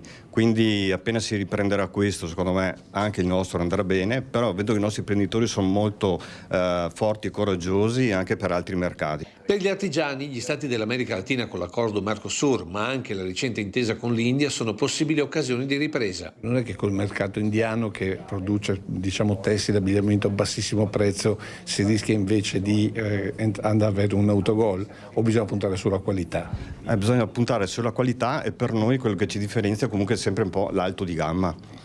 E quindi sicuramente tra tanti indiani, 1,2 miliardi, 1,3 miliardi ormai è la nazione più popolosa al mondo, dobbiamo pensare a quanti ricchi ci sono in quel mercato. Altro punto debole del nostro sistema produttivo, secondo i dati degli artigiani, è la manodopera, e una risposta efficace non può che arrivare dalla scuola. Già quando siamo 20-25 anni, ecco, cominciare già a preparare i giovani ad entrare nel mondo dell'imprenditoria e ad affiancare gli imprenditori. Mondo delle imprese che guarda per l'occupazione anche al sociale, coinvolgendo il mondo della disabilità giovanile, ma soprattutto le donne vittime di violenza. Da un lato le donne vittime di violenza hanno la necessità di riporsi, no, nel mercato per così dire riqualificarsi, è un termine brutto ma insomma rende l'idea, e anche diciamo per trovare una nuova vita e lasciarsi alle spalle l'esperienza dolorosa che hanno vissuto. D'altro canto noi come imprese abbiamo anche bisogno di avere forza, diciamo lavoro, e quindi questa è un'opportunità per entrambi. Lo stesso principio vale per i ragazzi e le ragazze che hanno fragilità. Io ringrazio e saluto veramente Florio Dalzin, questo scrittore di poesie, perché siamo veramente in un momento un po' particolare, la poesia, la gentilezza, l'armonia e anche quello che vuole dire una poesia è molto importante, anche sui temi attuali che veramente trattiamo tutti i giorni. Cos'è la poesia, Dalzin? Prego. Domanda impegnativa. Beh, la poesia può essere anche una liberazione di quello che è nel cuore, di quello che è nell'anima, dei tuoi sentimenti. Io la sento in questa maniera qui. Io l'ho scritto più di qualche poesia che tante volte mi salva. Sono triste, sono solo a casa. Il tempo è brutto, io vivo da solo perché sono vedovo e quindi mi metto a scrivere qualsiasi cosa che mi viene in mente, degli appunti che avevo fatto, ma se no scrivo di solito di getto. Quindi per me la poesia, che l'ho trovata, mi sono avvicinato alla poesia 9 anni fa, per me è veramente un rifugio. Un caldo di rifugio, un rifugio veramente che lo sento e lo provo.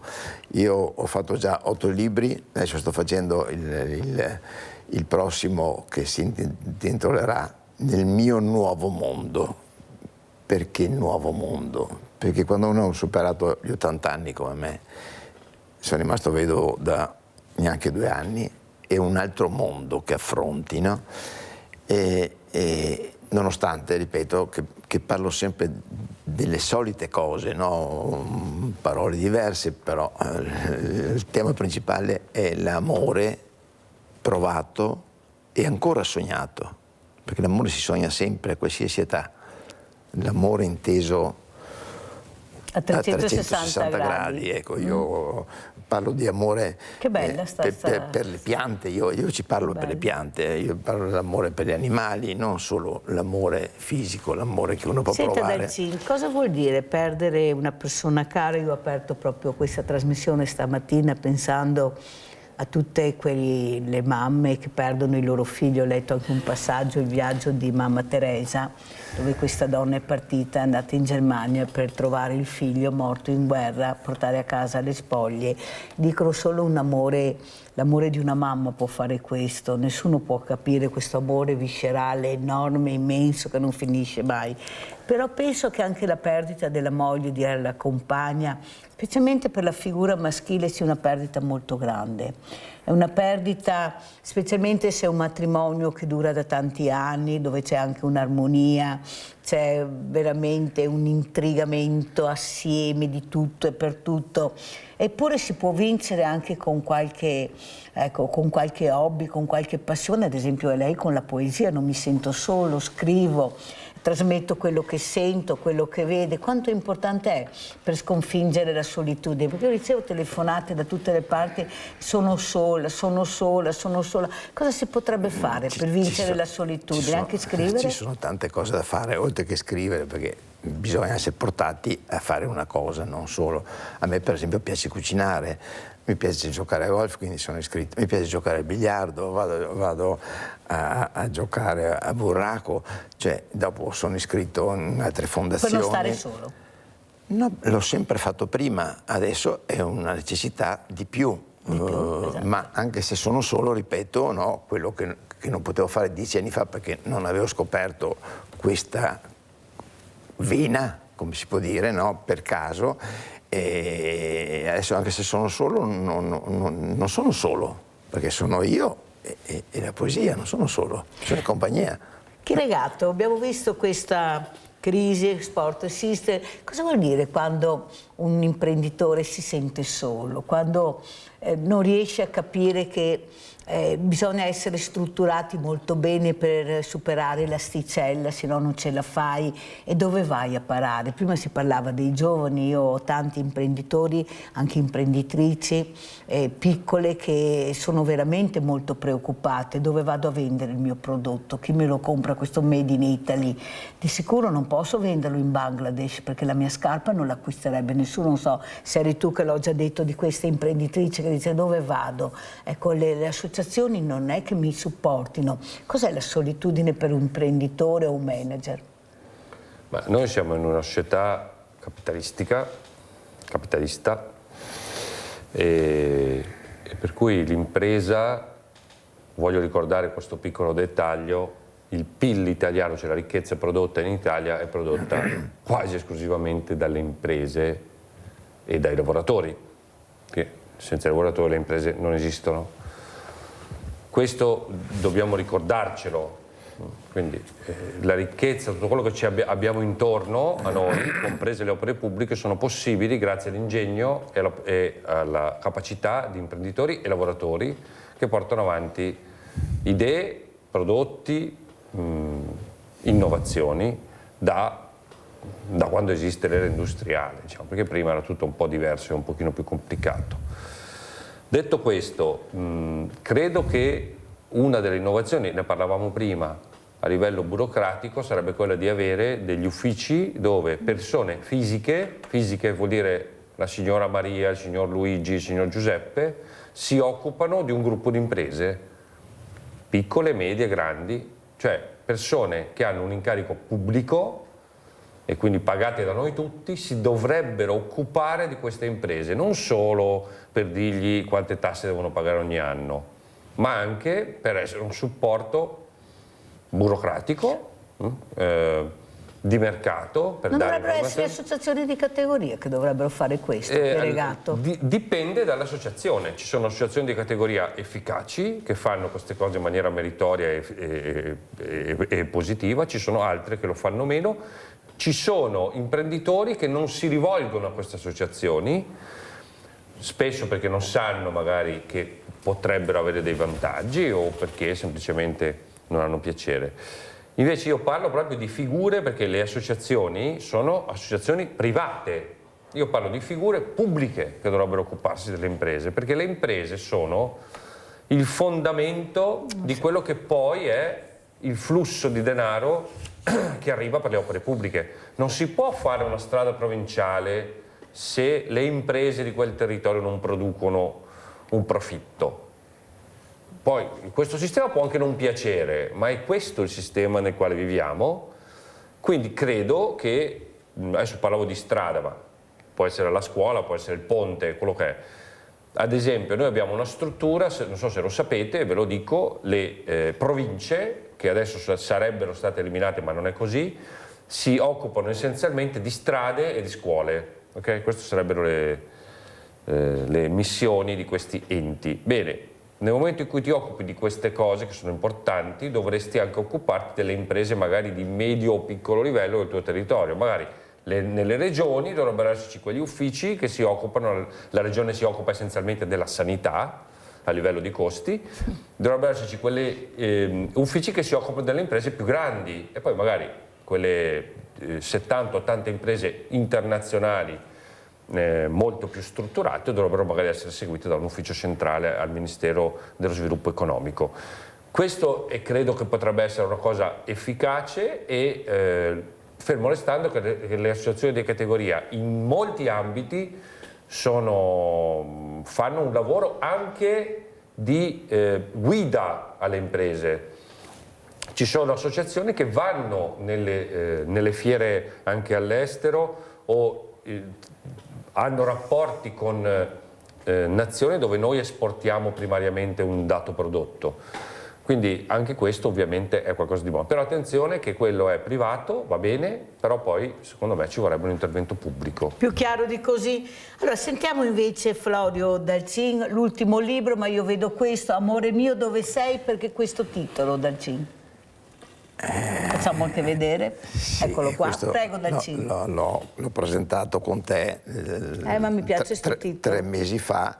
Appunto, amore dove sei? L'amore in generale. Quello che si parlava prima a 360 gradi. E questo invece è la Venezia di Tintoretto, sì, le collezioni di Elio Dalcin, questo? Tu mi conosci come poeta, non solo, peraltro io sono collezionista perché mio padre, che è mancato improvvisamente ben 62 anni fa, e il suo ricordo è molto vivo, ti assicuro, era un antiquario a Treviso e aveva fatto queste collezioni, rami, ottoni, stoffe che sono molto conosciute e io ho seguito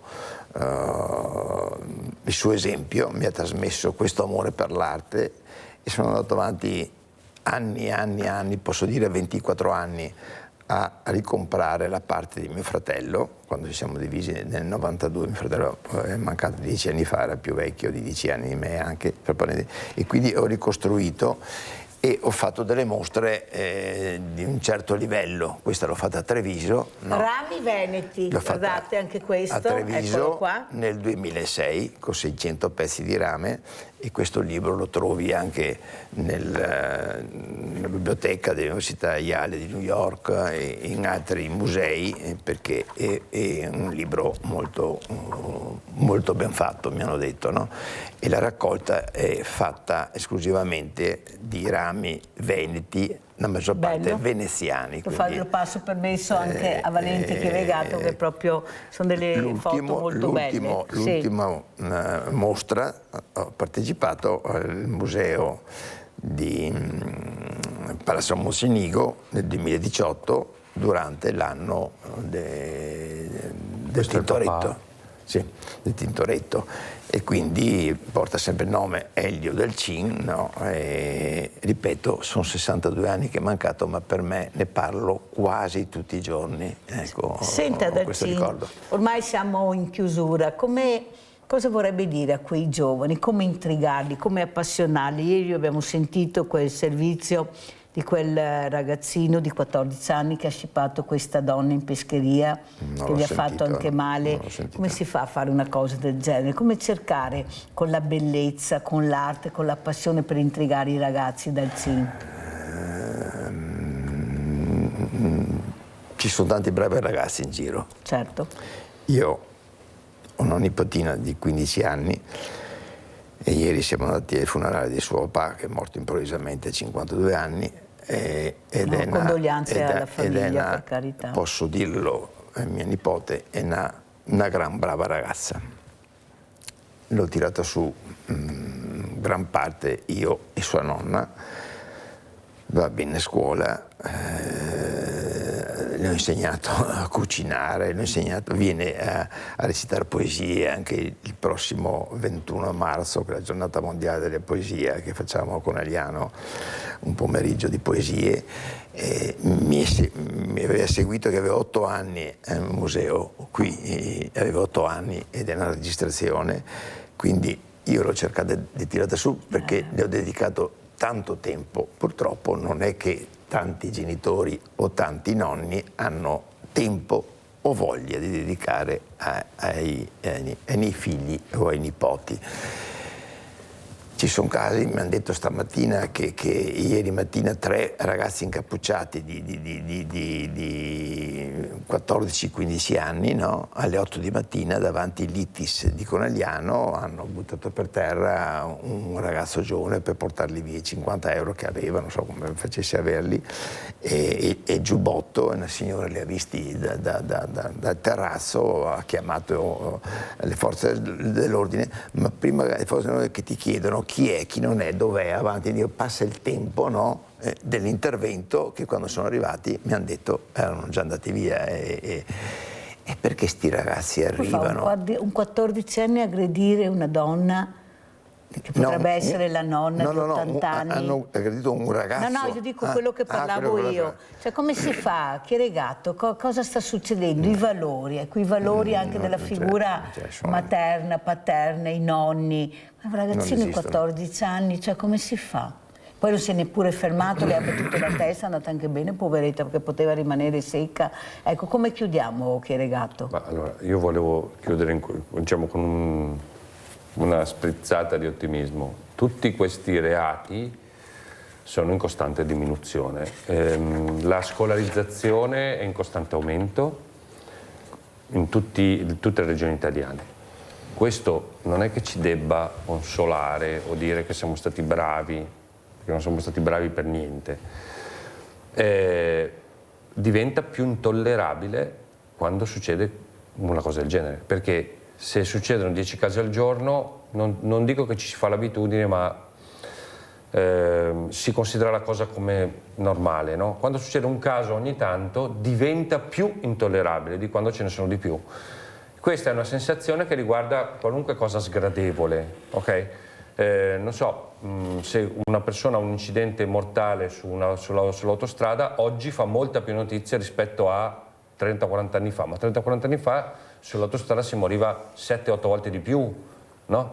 Perché diventa più notizia? Perché è più intollerabile oggi, proprio per il fatto che il fatto avvenga in maniera più rara. Questo non ci deve consolare, non ci deve dire va bene, non va bene, perché una volta può essere gravissima e fatale e quindi non deve succedere nemmeno una volta. E la risposta a queste cose è sempre e solo l'arte, la bellezza, la scuola e l'istruzione. E con queste pochissime parole e una ricetta semplice, quando un'intera generazione è inondata da questo, non succederanno più queste cose spiacevoli. E allora noi chiudiamo invece con una poesia, vedo Posso che dire vuole due parole, leggere velocissimo, prego. Differendomi prima quando mi hai chiesto, no, ma una persona di 80 anni, che può essere anche vedovo, eccetera, come fa a passare il tempo? Io martedì e giovedì pomeriggio sono andato all'università degli adulti di Mareno. Eravamo oltre 50 persone, hanno parlato di volontariato, hanno parlato di viaggi in altra persona, eccetera. Cioè, se uno vuole, non occorre che stia là a guardare la televisione ore. Caro Dalcin, tutti nascono con la sua voglia, con la sua curiosità, con la sua passione. Basta delle volte, non è qualcosa. così semplice come sembra, Dalcin, non è così semplice. È vero, però ha ragione lui. Lo so che ha ragione, però è difficile. Leggiamo. Allora, chiudiamo io scrivo anche spesso in dialetto. Allora, il giorno 10 di gennaio, una mia amica di Treviso, che avevo già dedicato una poesia qui, che si chiama Lilia Baroni, 96 anni ha compiuto, no?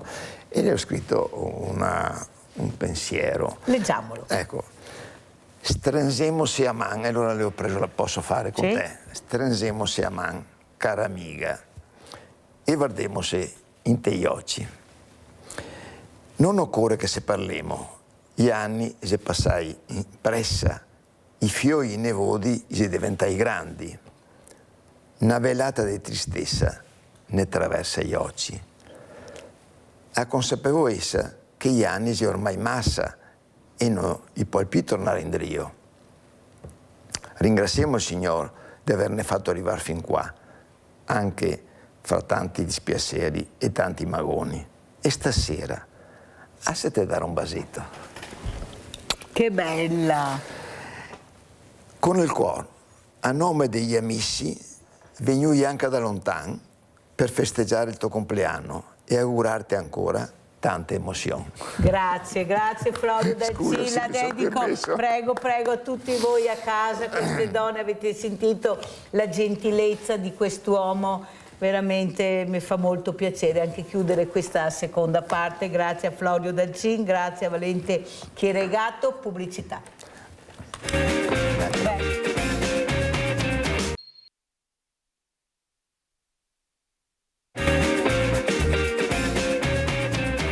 E io ringrazio e saluto Gianni Donadelli, informatico, perché naturalmente facciamo lezioni di sicurezza, non è andata in la sigla, però ve lo dico perché anche questo sabato facciamo lezioni di sicurezza, però ho messo vicino anche Franco Tagliente, che è un artista, parleremo di teatro.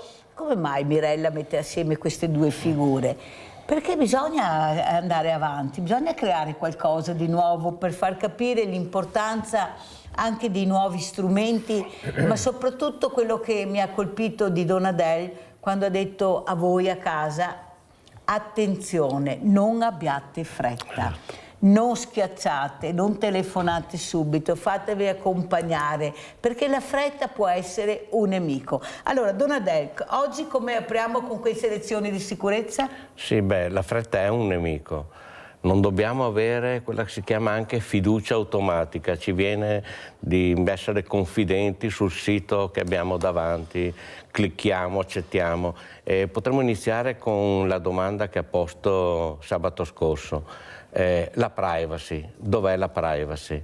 Intendeva dire perché la privacy non mi difende dalle telefonate, dagli sms che ricevo, perché non mi difende da qualcuno che mi ha sottratto i dati, soprattutto chi mi ha sottratto i dati. Il problema è che la privacy nasce, GDPR, nel 2019. 30 anni dopo di internet, quindi per 30 anni c'è stato il Far West. Per 30 anni abbiamo cliccato, con fretta o senza fretta, abbiamo fornito i nostri dati, ma non solo, l'abbiamo forniti anche non a truffatori, ma a società che a loro volta se li sono fatti sottrarre. 147 milioni nel 2017, 500 milioni in Facebook nel 2021, per fortuna senza carte di credito. Quindi i nostri dati sono online, vengono impacchettati delle società, dai broker, li vengono venduti a pacchetti di 10.000, 3.000 dollari e tra l'altro se magari la regia riesce a pubblicare l'immagine 1, se volessimo sapere dove sono finiti i nostri dati, c'è questo sito qui dove digitando il mio indirizzo, uno dei miei indirizzi email, mi dice guarda che questa email è stata trovata in data breach, si chiamano, in 13 database che sono in giro per internet, che vengono venduti. La mia email non è in internet 13 volte, non dico 13.000 ma 1.300 sì. Queste qui sono le volte in cui qualcuno è entrato da qualche società dove io ho dato i dati, che lei era una brava società per il prodotto che mi ha venduto, ma non era altrettanto brava a difendersi dal furto dei dati. E quindi ci sono 13 database che contengono i miei dati. Quindi dov'è la privacy? Ormai sono lì i dati. E il garante della privacy non può impedire le telefonate e gli sms, tutti quegli attacchi di phishing arrivano dall'estero, quindi non sono bloccabili dall'Italia.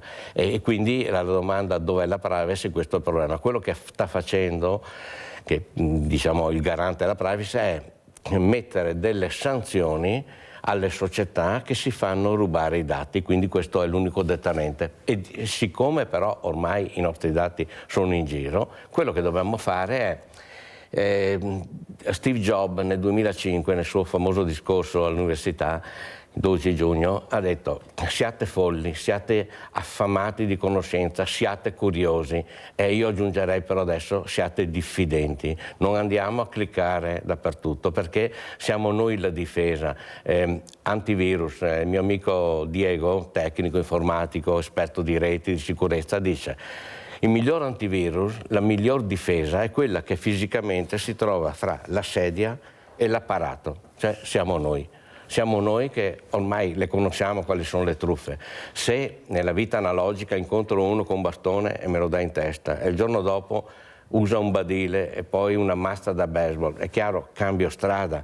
Quindi il mezzo è cambiato, lo strumento con cui mi ha dato la botta in testa è cambiato, e qui stanno cambiando, ma sono sempre quelle, ormai per merito suo, le conosciamo. Papà, ho perso il telefono e quindi questo è furto di soldi. Stai facendo un bonifico? Chiama qui che lo blocchiamo e ci fregherebbero i soldi. La tessera sanitaria è scaduta, dammi i tuoi dati, e ecco i dati che escono in internet, che vengono utilizzati poi di nuovo per fare le truffe. Quindi certamente, dobbiamo essere curiosi, ci mancherebbe, anche Paolo Crepè è di questa idea, attenzione, però siamo diffidenti e non avere fretta, non c'è mai fretta per nessuna cosa, anche quando qualcuno ci mette la fretta: guarda, devi fare subito, se non blocchi adesso. Facciamoci consigliare da una persona di fiducia, evitiamo la fretta, perché questo è il primo sistema con cui riescono a trarci in inganno. Ci mettono fretta, non ragioniamo, rallentiamo e chiediamo a qualcuno. Ma non è che anche questi cellulari dovrebbero essere un po' più semplici? Perché mettere tutte quelle icone se io non le adopero?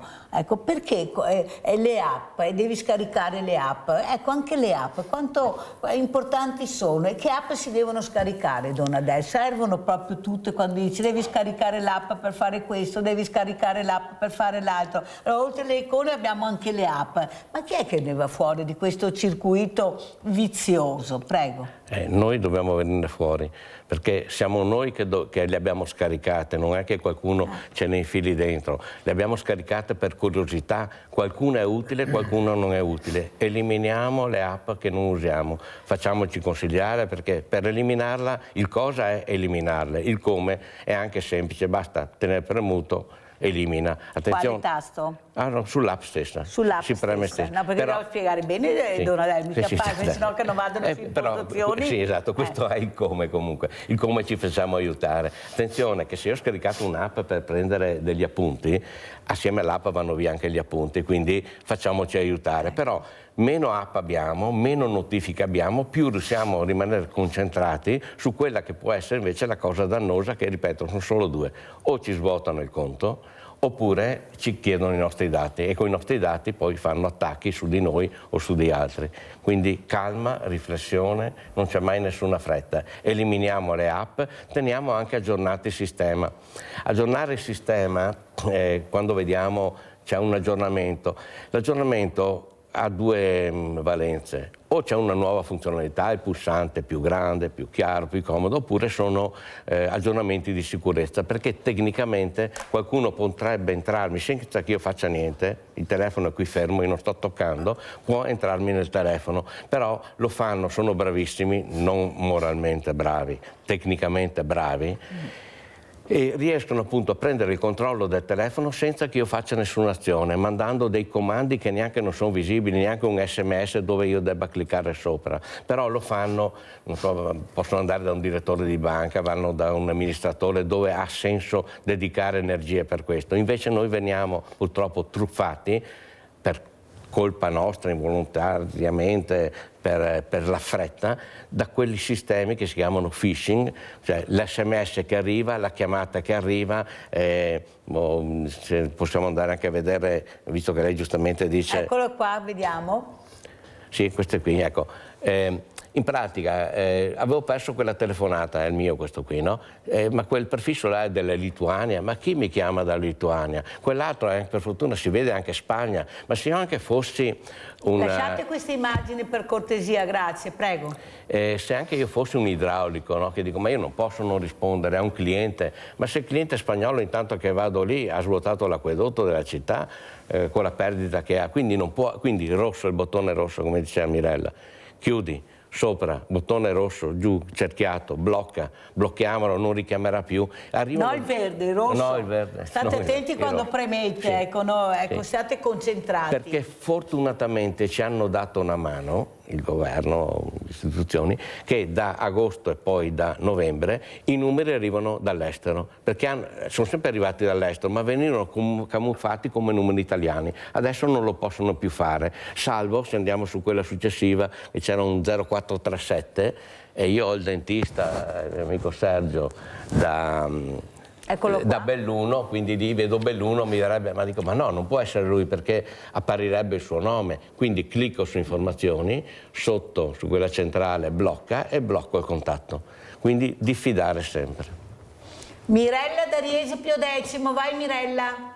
Ciao Mirella, buongiorno, sono ospite.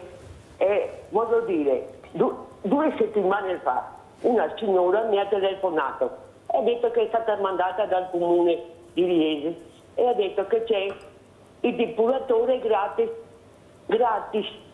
Ma stiamo scherzando? Chi sei che dà le cose gratis adesso? E io ho spento, non ho risposto, perché ha detto se vuole digita 1 e io non ho risposto, ho chiuso e basta.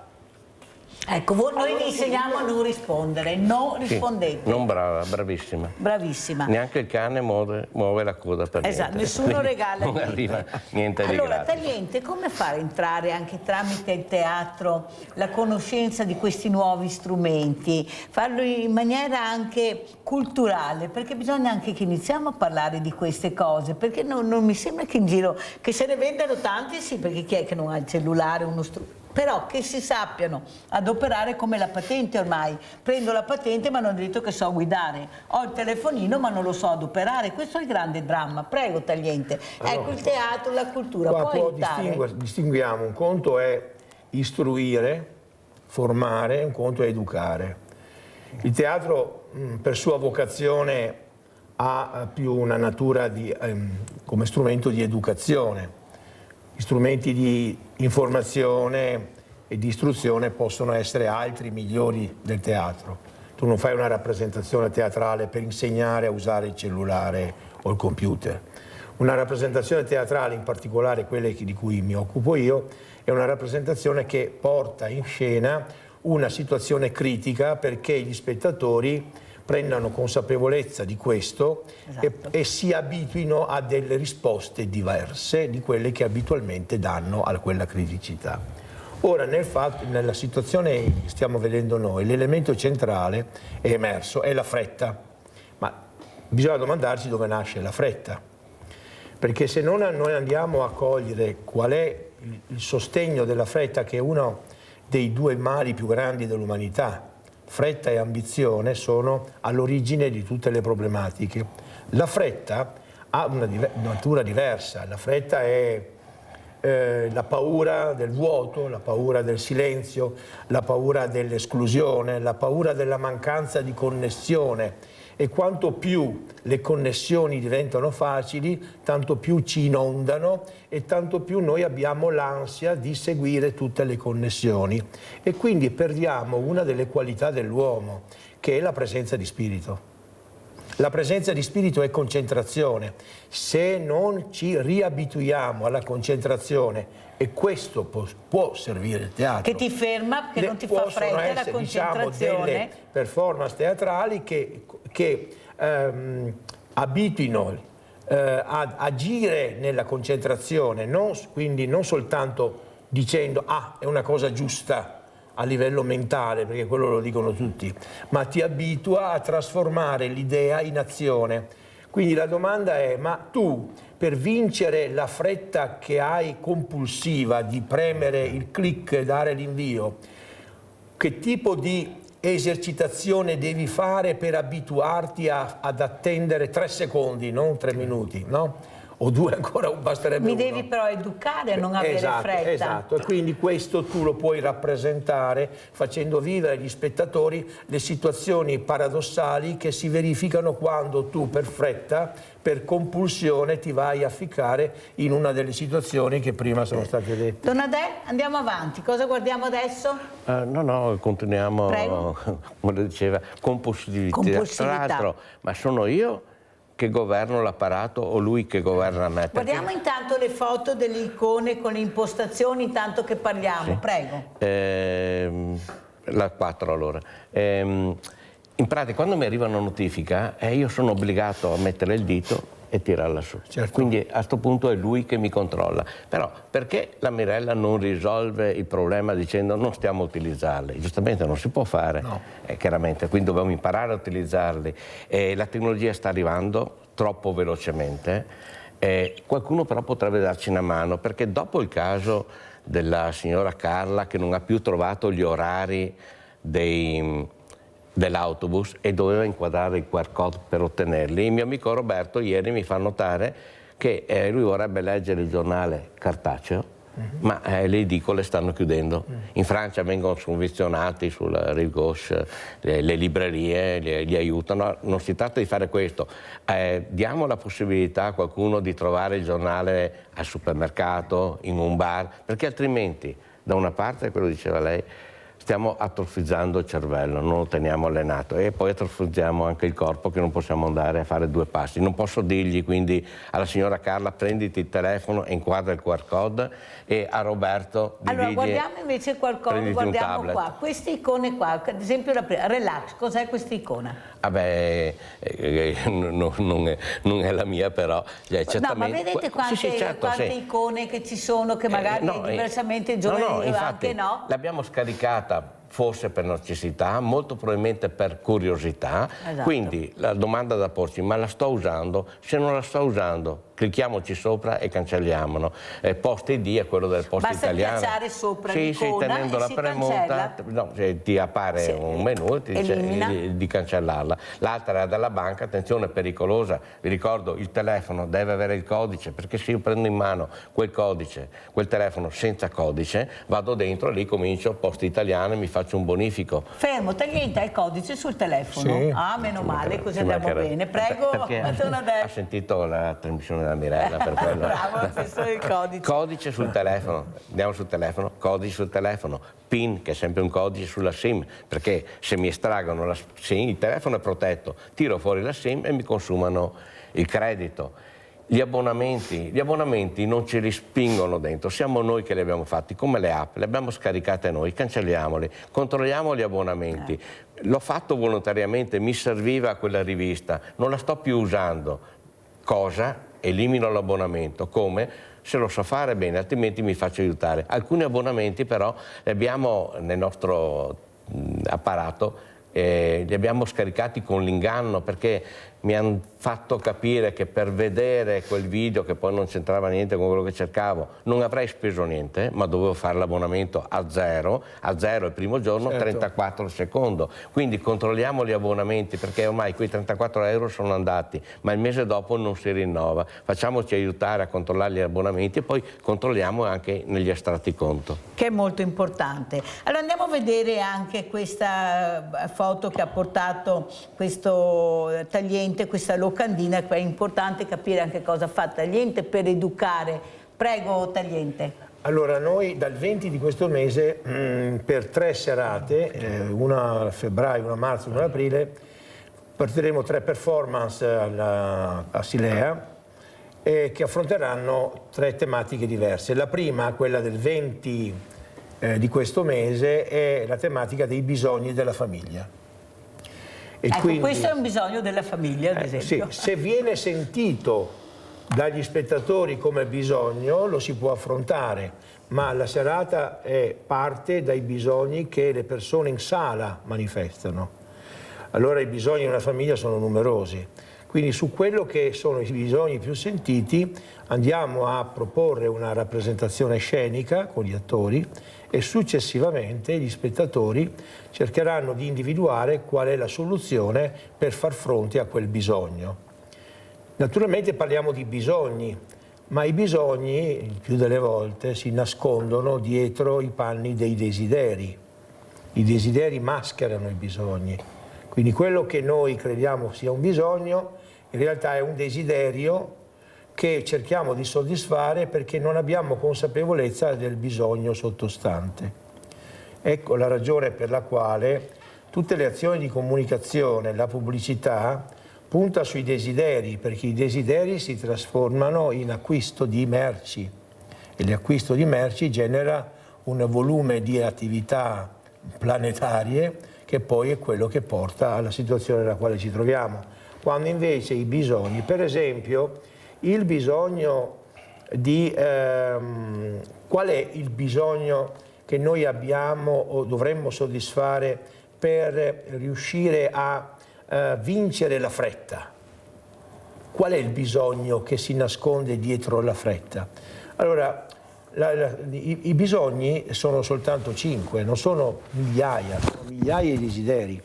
Ma i bisogni sono i bisogni primari, quindi mangiare, dormire, bere.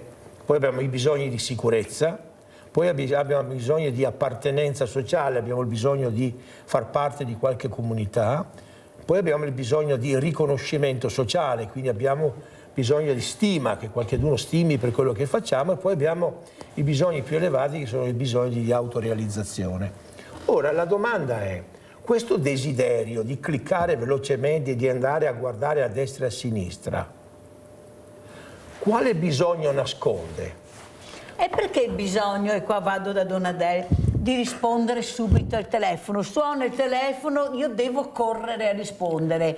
Ecco, c'è sempre questo bisogno, questa fretta di fare subito una cosa che può aspettare. Ma perché siamo sempre così di fretta anche nel rispondere alle guai? Se non rispondo al 101 non lo trovo, vado in stato confusionale, lascia che suoni e ame Cristo. Sì, infatti, come dicevo l'altra volta, mio nonno ha aspettato 6 anni, notizie del mio nonno prigioniero in India, e se noi non rispondiamo dopo 2 secondi a un messaggio... No, stavo in stato confusionale perché non trovo il telefono, sta suonando. Anche perché... Io credo che la risposta qui sia, dico, relativamente semplice, però è un bisogno di riconoscimento sociale, perché se io non rispondo, in qualche modo dentro di me scatta questo meccanismo: cosa pensa l'altro che io non ho risposto? O sono curiosa di capire chi è che chiama. No, io sono presente, cioè io sono riconosciuto per il fatto che ho risposto. Quindi se un'educazione deve esserci è sul fronte del quali sono le strade perché io possa soddisfare questo bisogno vero, profondo, di riconoscimento sociale, che non sia la banale risposta compulsiva al cellulare? Donadel? Sì, quindi non più sono quindi esisto, ma rispondo quindi esisto. Esatto, bravo, esatto, rispondo quindi esisto. A parte il momento storico, eccetera, siamo indotti a questo perché è emerso che queste società che hanno prodotto questi social network hanno fatto degli studi appositamente per indurci a rimanere, a cliccare, a scrollare continuamente. La difesa potrebbe essere non utilizzarli, qualcuno lo fa, però ripeto, sono strumenti anche utili, non possiamo non farlo, dobbiamo riflettere e limitarci, Sì. È veramente necessario. Tu prima dicevi, in attesa di venire, parlavi della inutilità della negazione, io sono d'accordo. Qui non si tratta tanto del vietare, si tratta di creare un antagonista. Io posso vietare, anche con leggi, con quello che si vuole, però in realtà non ho fatto una trasformazione emozionale delle persone. Io devo proporre un'alternativa. Ora, le alternative per evitare che le persone rispondano perché così si sentono di essere, l'alternativa è far sì che tu possa sentirti di essere attraverso qualcosa che non ti danneggia. Per esempio, parliamo di teatro, avviando i giovani a fare del teatro, avviando i giovani a fare arte. avviando i giovani ad occuparsi di qualcosa che sottrae la loro mente dall'essere focalizzata su ciò che l'economia ti costringe ad acquisire, perché è il motore per tutto ciò che ci siamo detti altre volte che caratterizza la nostra civiltà. Donadè. Est modus in rebus, mischiamo o passiamo, ritorniamo dal digitale verso l'analogico, certo. E anche con la musica, aggiungerei anche la musica. Certo. In effetti, cioè, diamo delle alternative che sono anche più divertenti. Solo che anziché avere la musica nei RAV con 5-10.000 persone,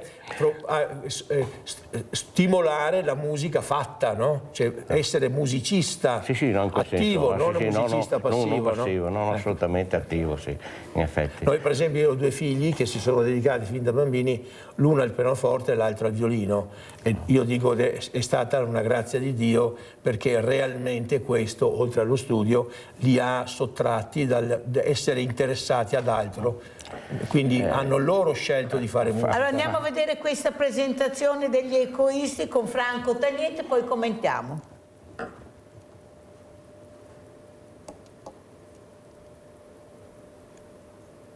Siete pronti? Pronti? Bene. Allora, azione! Diamo voce ai cittadini perché cambino le cose.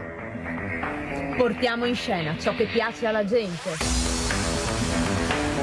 È uno strumento di democrazia partecipativa. Teatro di improvvisazione con gli spettatori che interagiscono. Le opinioni delle persone hanno un valore politico. Il nostro è un teatro futurista perché amiamo il futuro.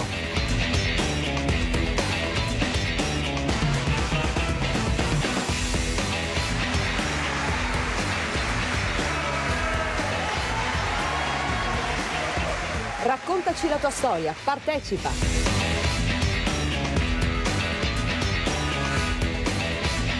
Sono del collettivo di teatro di improvvisazione Gli Ecoisti. Azione!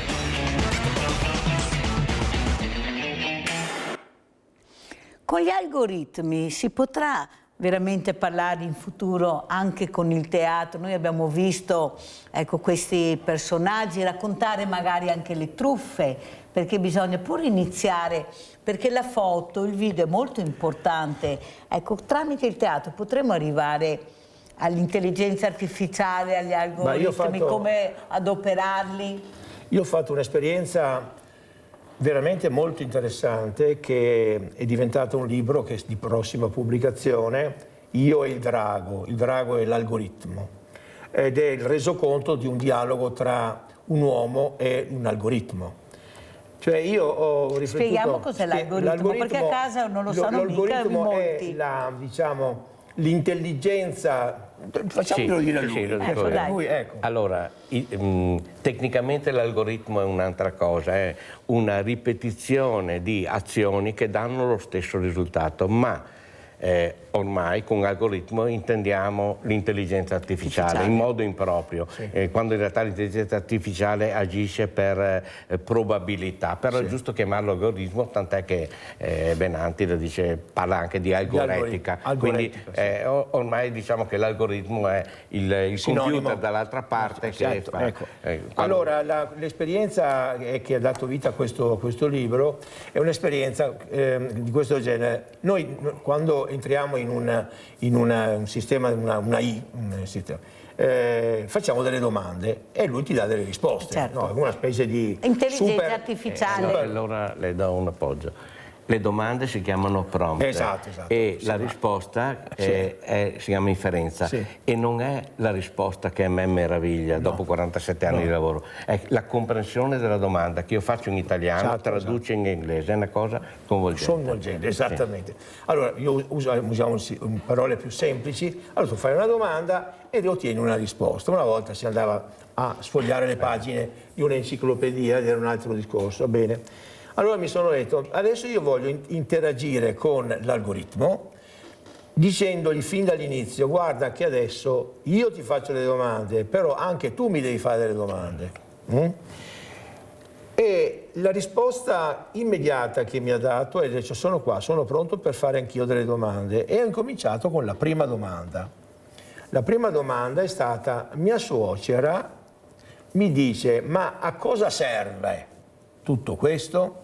E lui ha dato delle risposte che naturalmente qua non ripeto perché è un discorso abbastanza complesso.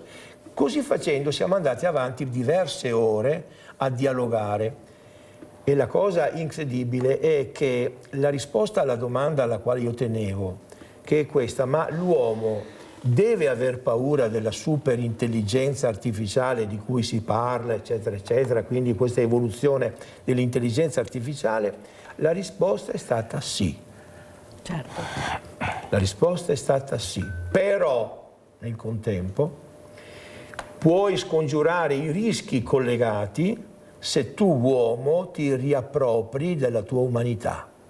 Quindi la macchina ha dato una risposta logica, razionale, dicendo a me uomo: sei tu che devi decidere, sei tu che devi modificare il comportamento nel rapportarti a me. E comunque ne è venuto fuori un libro di 100 e diverse pagine, 170 pagine, estremamente interessante, al punto tale che posso dire che è diventato un testo di filosofia.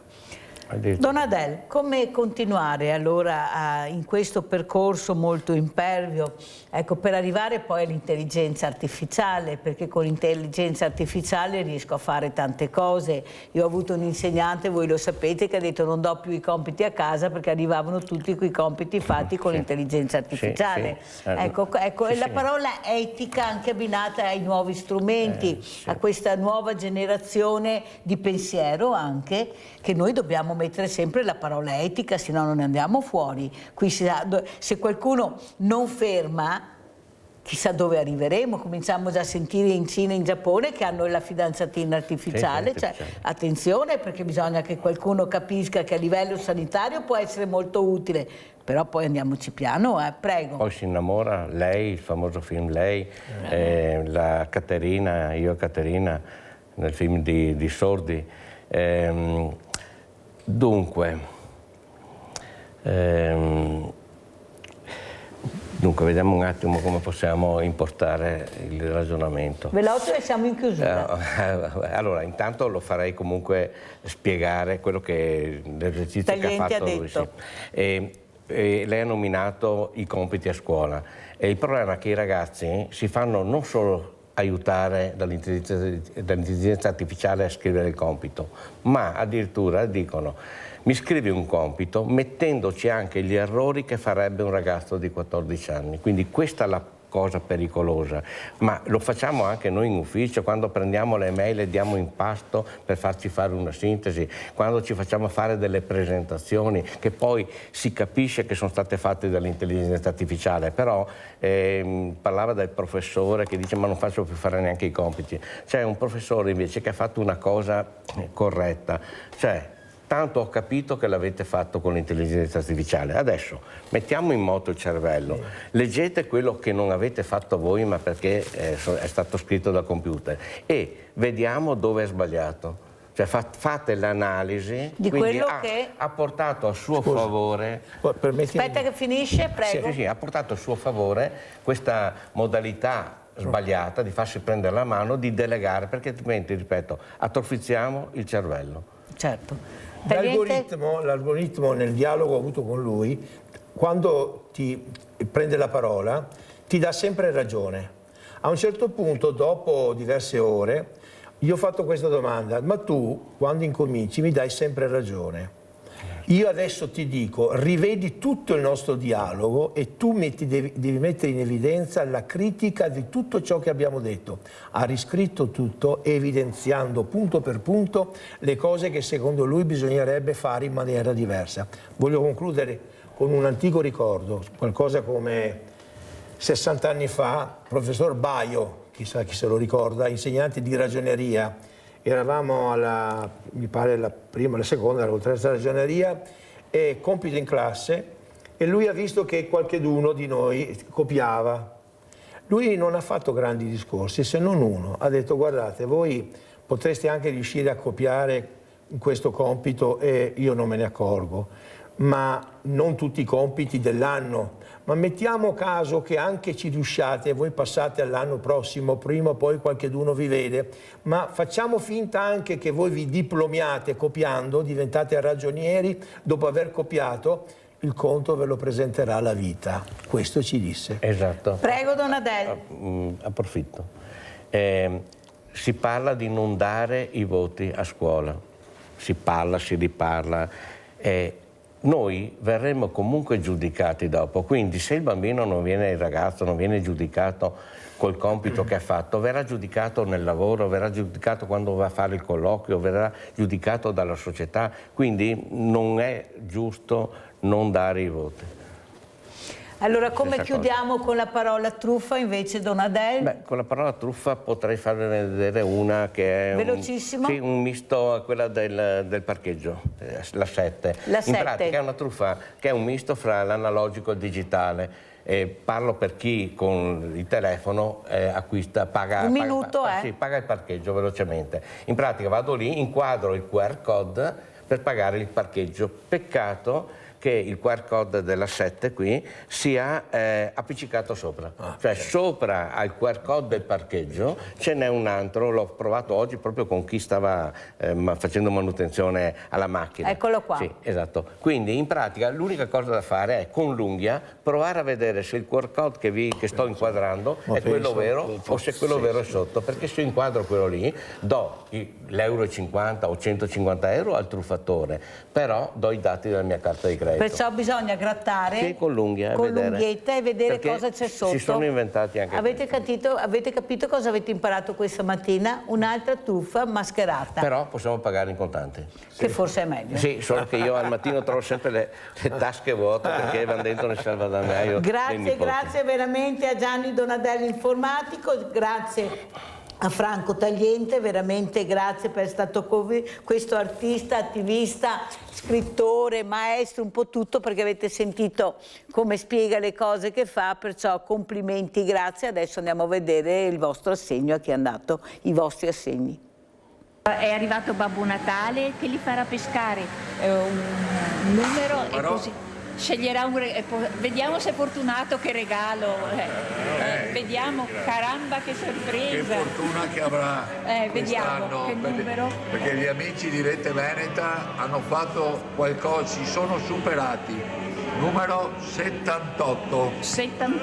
È una bilancia per pesare i prodotti? Non saprei. Non so, vabbè. Dopo a casa lo guarda con calma. Bella idea. Va bene. Sì. E tanti auguri di buon Natale e buone feste. E buona salute, buona salute. Allora vediamo se sei fortunata oggi. Prendi un numero e vediamo che bel regalo che possiamo farti. Dallo vediamo, loro. 34, vediamo. Proprio quello che avevo bisogno, sono stata veramente fortunata. Grazie. Auguroni ancora, sai. Allora auguri anche a te di buone feste e gli amici di Rete Veneta ti fanno una bella sorpresa. Vediamo cosa hai vinto. Che numero hai vinto? Che c'è? 46. Sì. Andiamo a vedere, vieni assieme a me.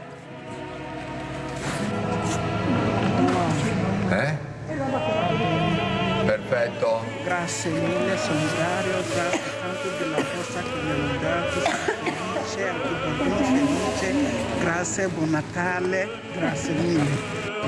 Ciao. Ecco qui. E benvenuta. Ecco, scegli il numero, vediamo quanto sei fortunato. Il numero 26. Ecco, allora accompagna Babbo Natale, accompagna la nostra amica, prende a vedere cosa ha preso. 28, 24, 25, 26, eccolo qua. Eccolo qua, grazie. Un bel servizio. Bellissimo. Mamma mia, che fortunata che sei stata. Sì, sempre nella vita sono fortunata. Allora, anche quest'anno l'aiuto degli amici di Rete Veneta abbiamo la possibilità di aiutare alcune famiglie per i loro bisogni, perché sappiamo che ci sono tante difficoltà e quindi Rete Veneta ci dà questo assegno perché tu possa fare le feste tranquilla, Grazie, grazie a tutti. Soprattutto Rete Veneta che ci pensa a noi, che abbiamo un po' meno degli altri. Grazie. Anche quest'anno Rete Veneta, con i suoi ascoltatori, ci dà la possibilità di farle questo assegno, regalo per Natale, perché possa portare un po' le spese improvvise, e avere un po' di sollievo da tutte le situazioni. Io come sempre ringrazio la vostra disponibilità e ringrazio il sollievo che ci date nei momenti di festa che se non avremo voglia. Tanti auguri di buone feste e gli amici di Rete Veneta oggi in occasione delle feste di Natale ti vogliono fare un regalo che puoi pescare il numero e poi andiamo a vedere di cosa si tratta. Ah, lo prendi insieme? No, devi essere la fortuna oggi. Ah. Prendi il numero. Pesca il numero. Che numero è?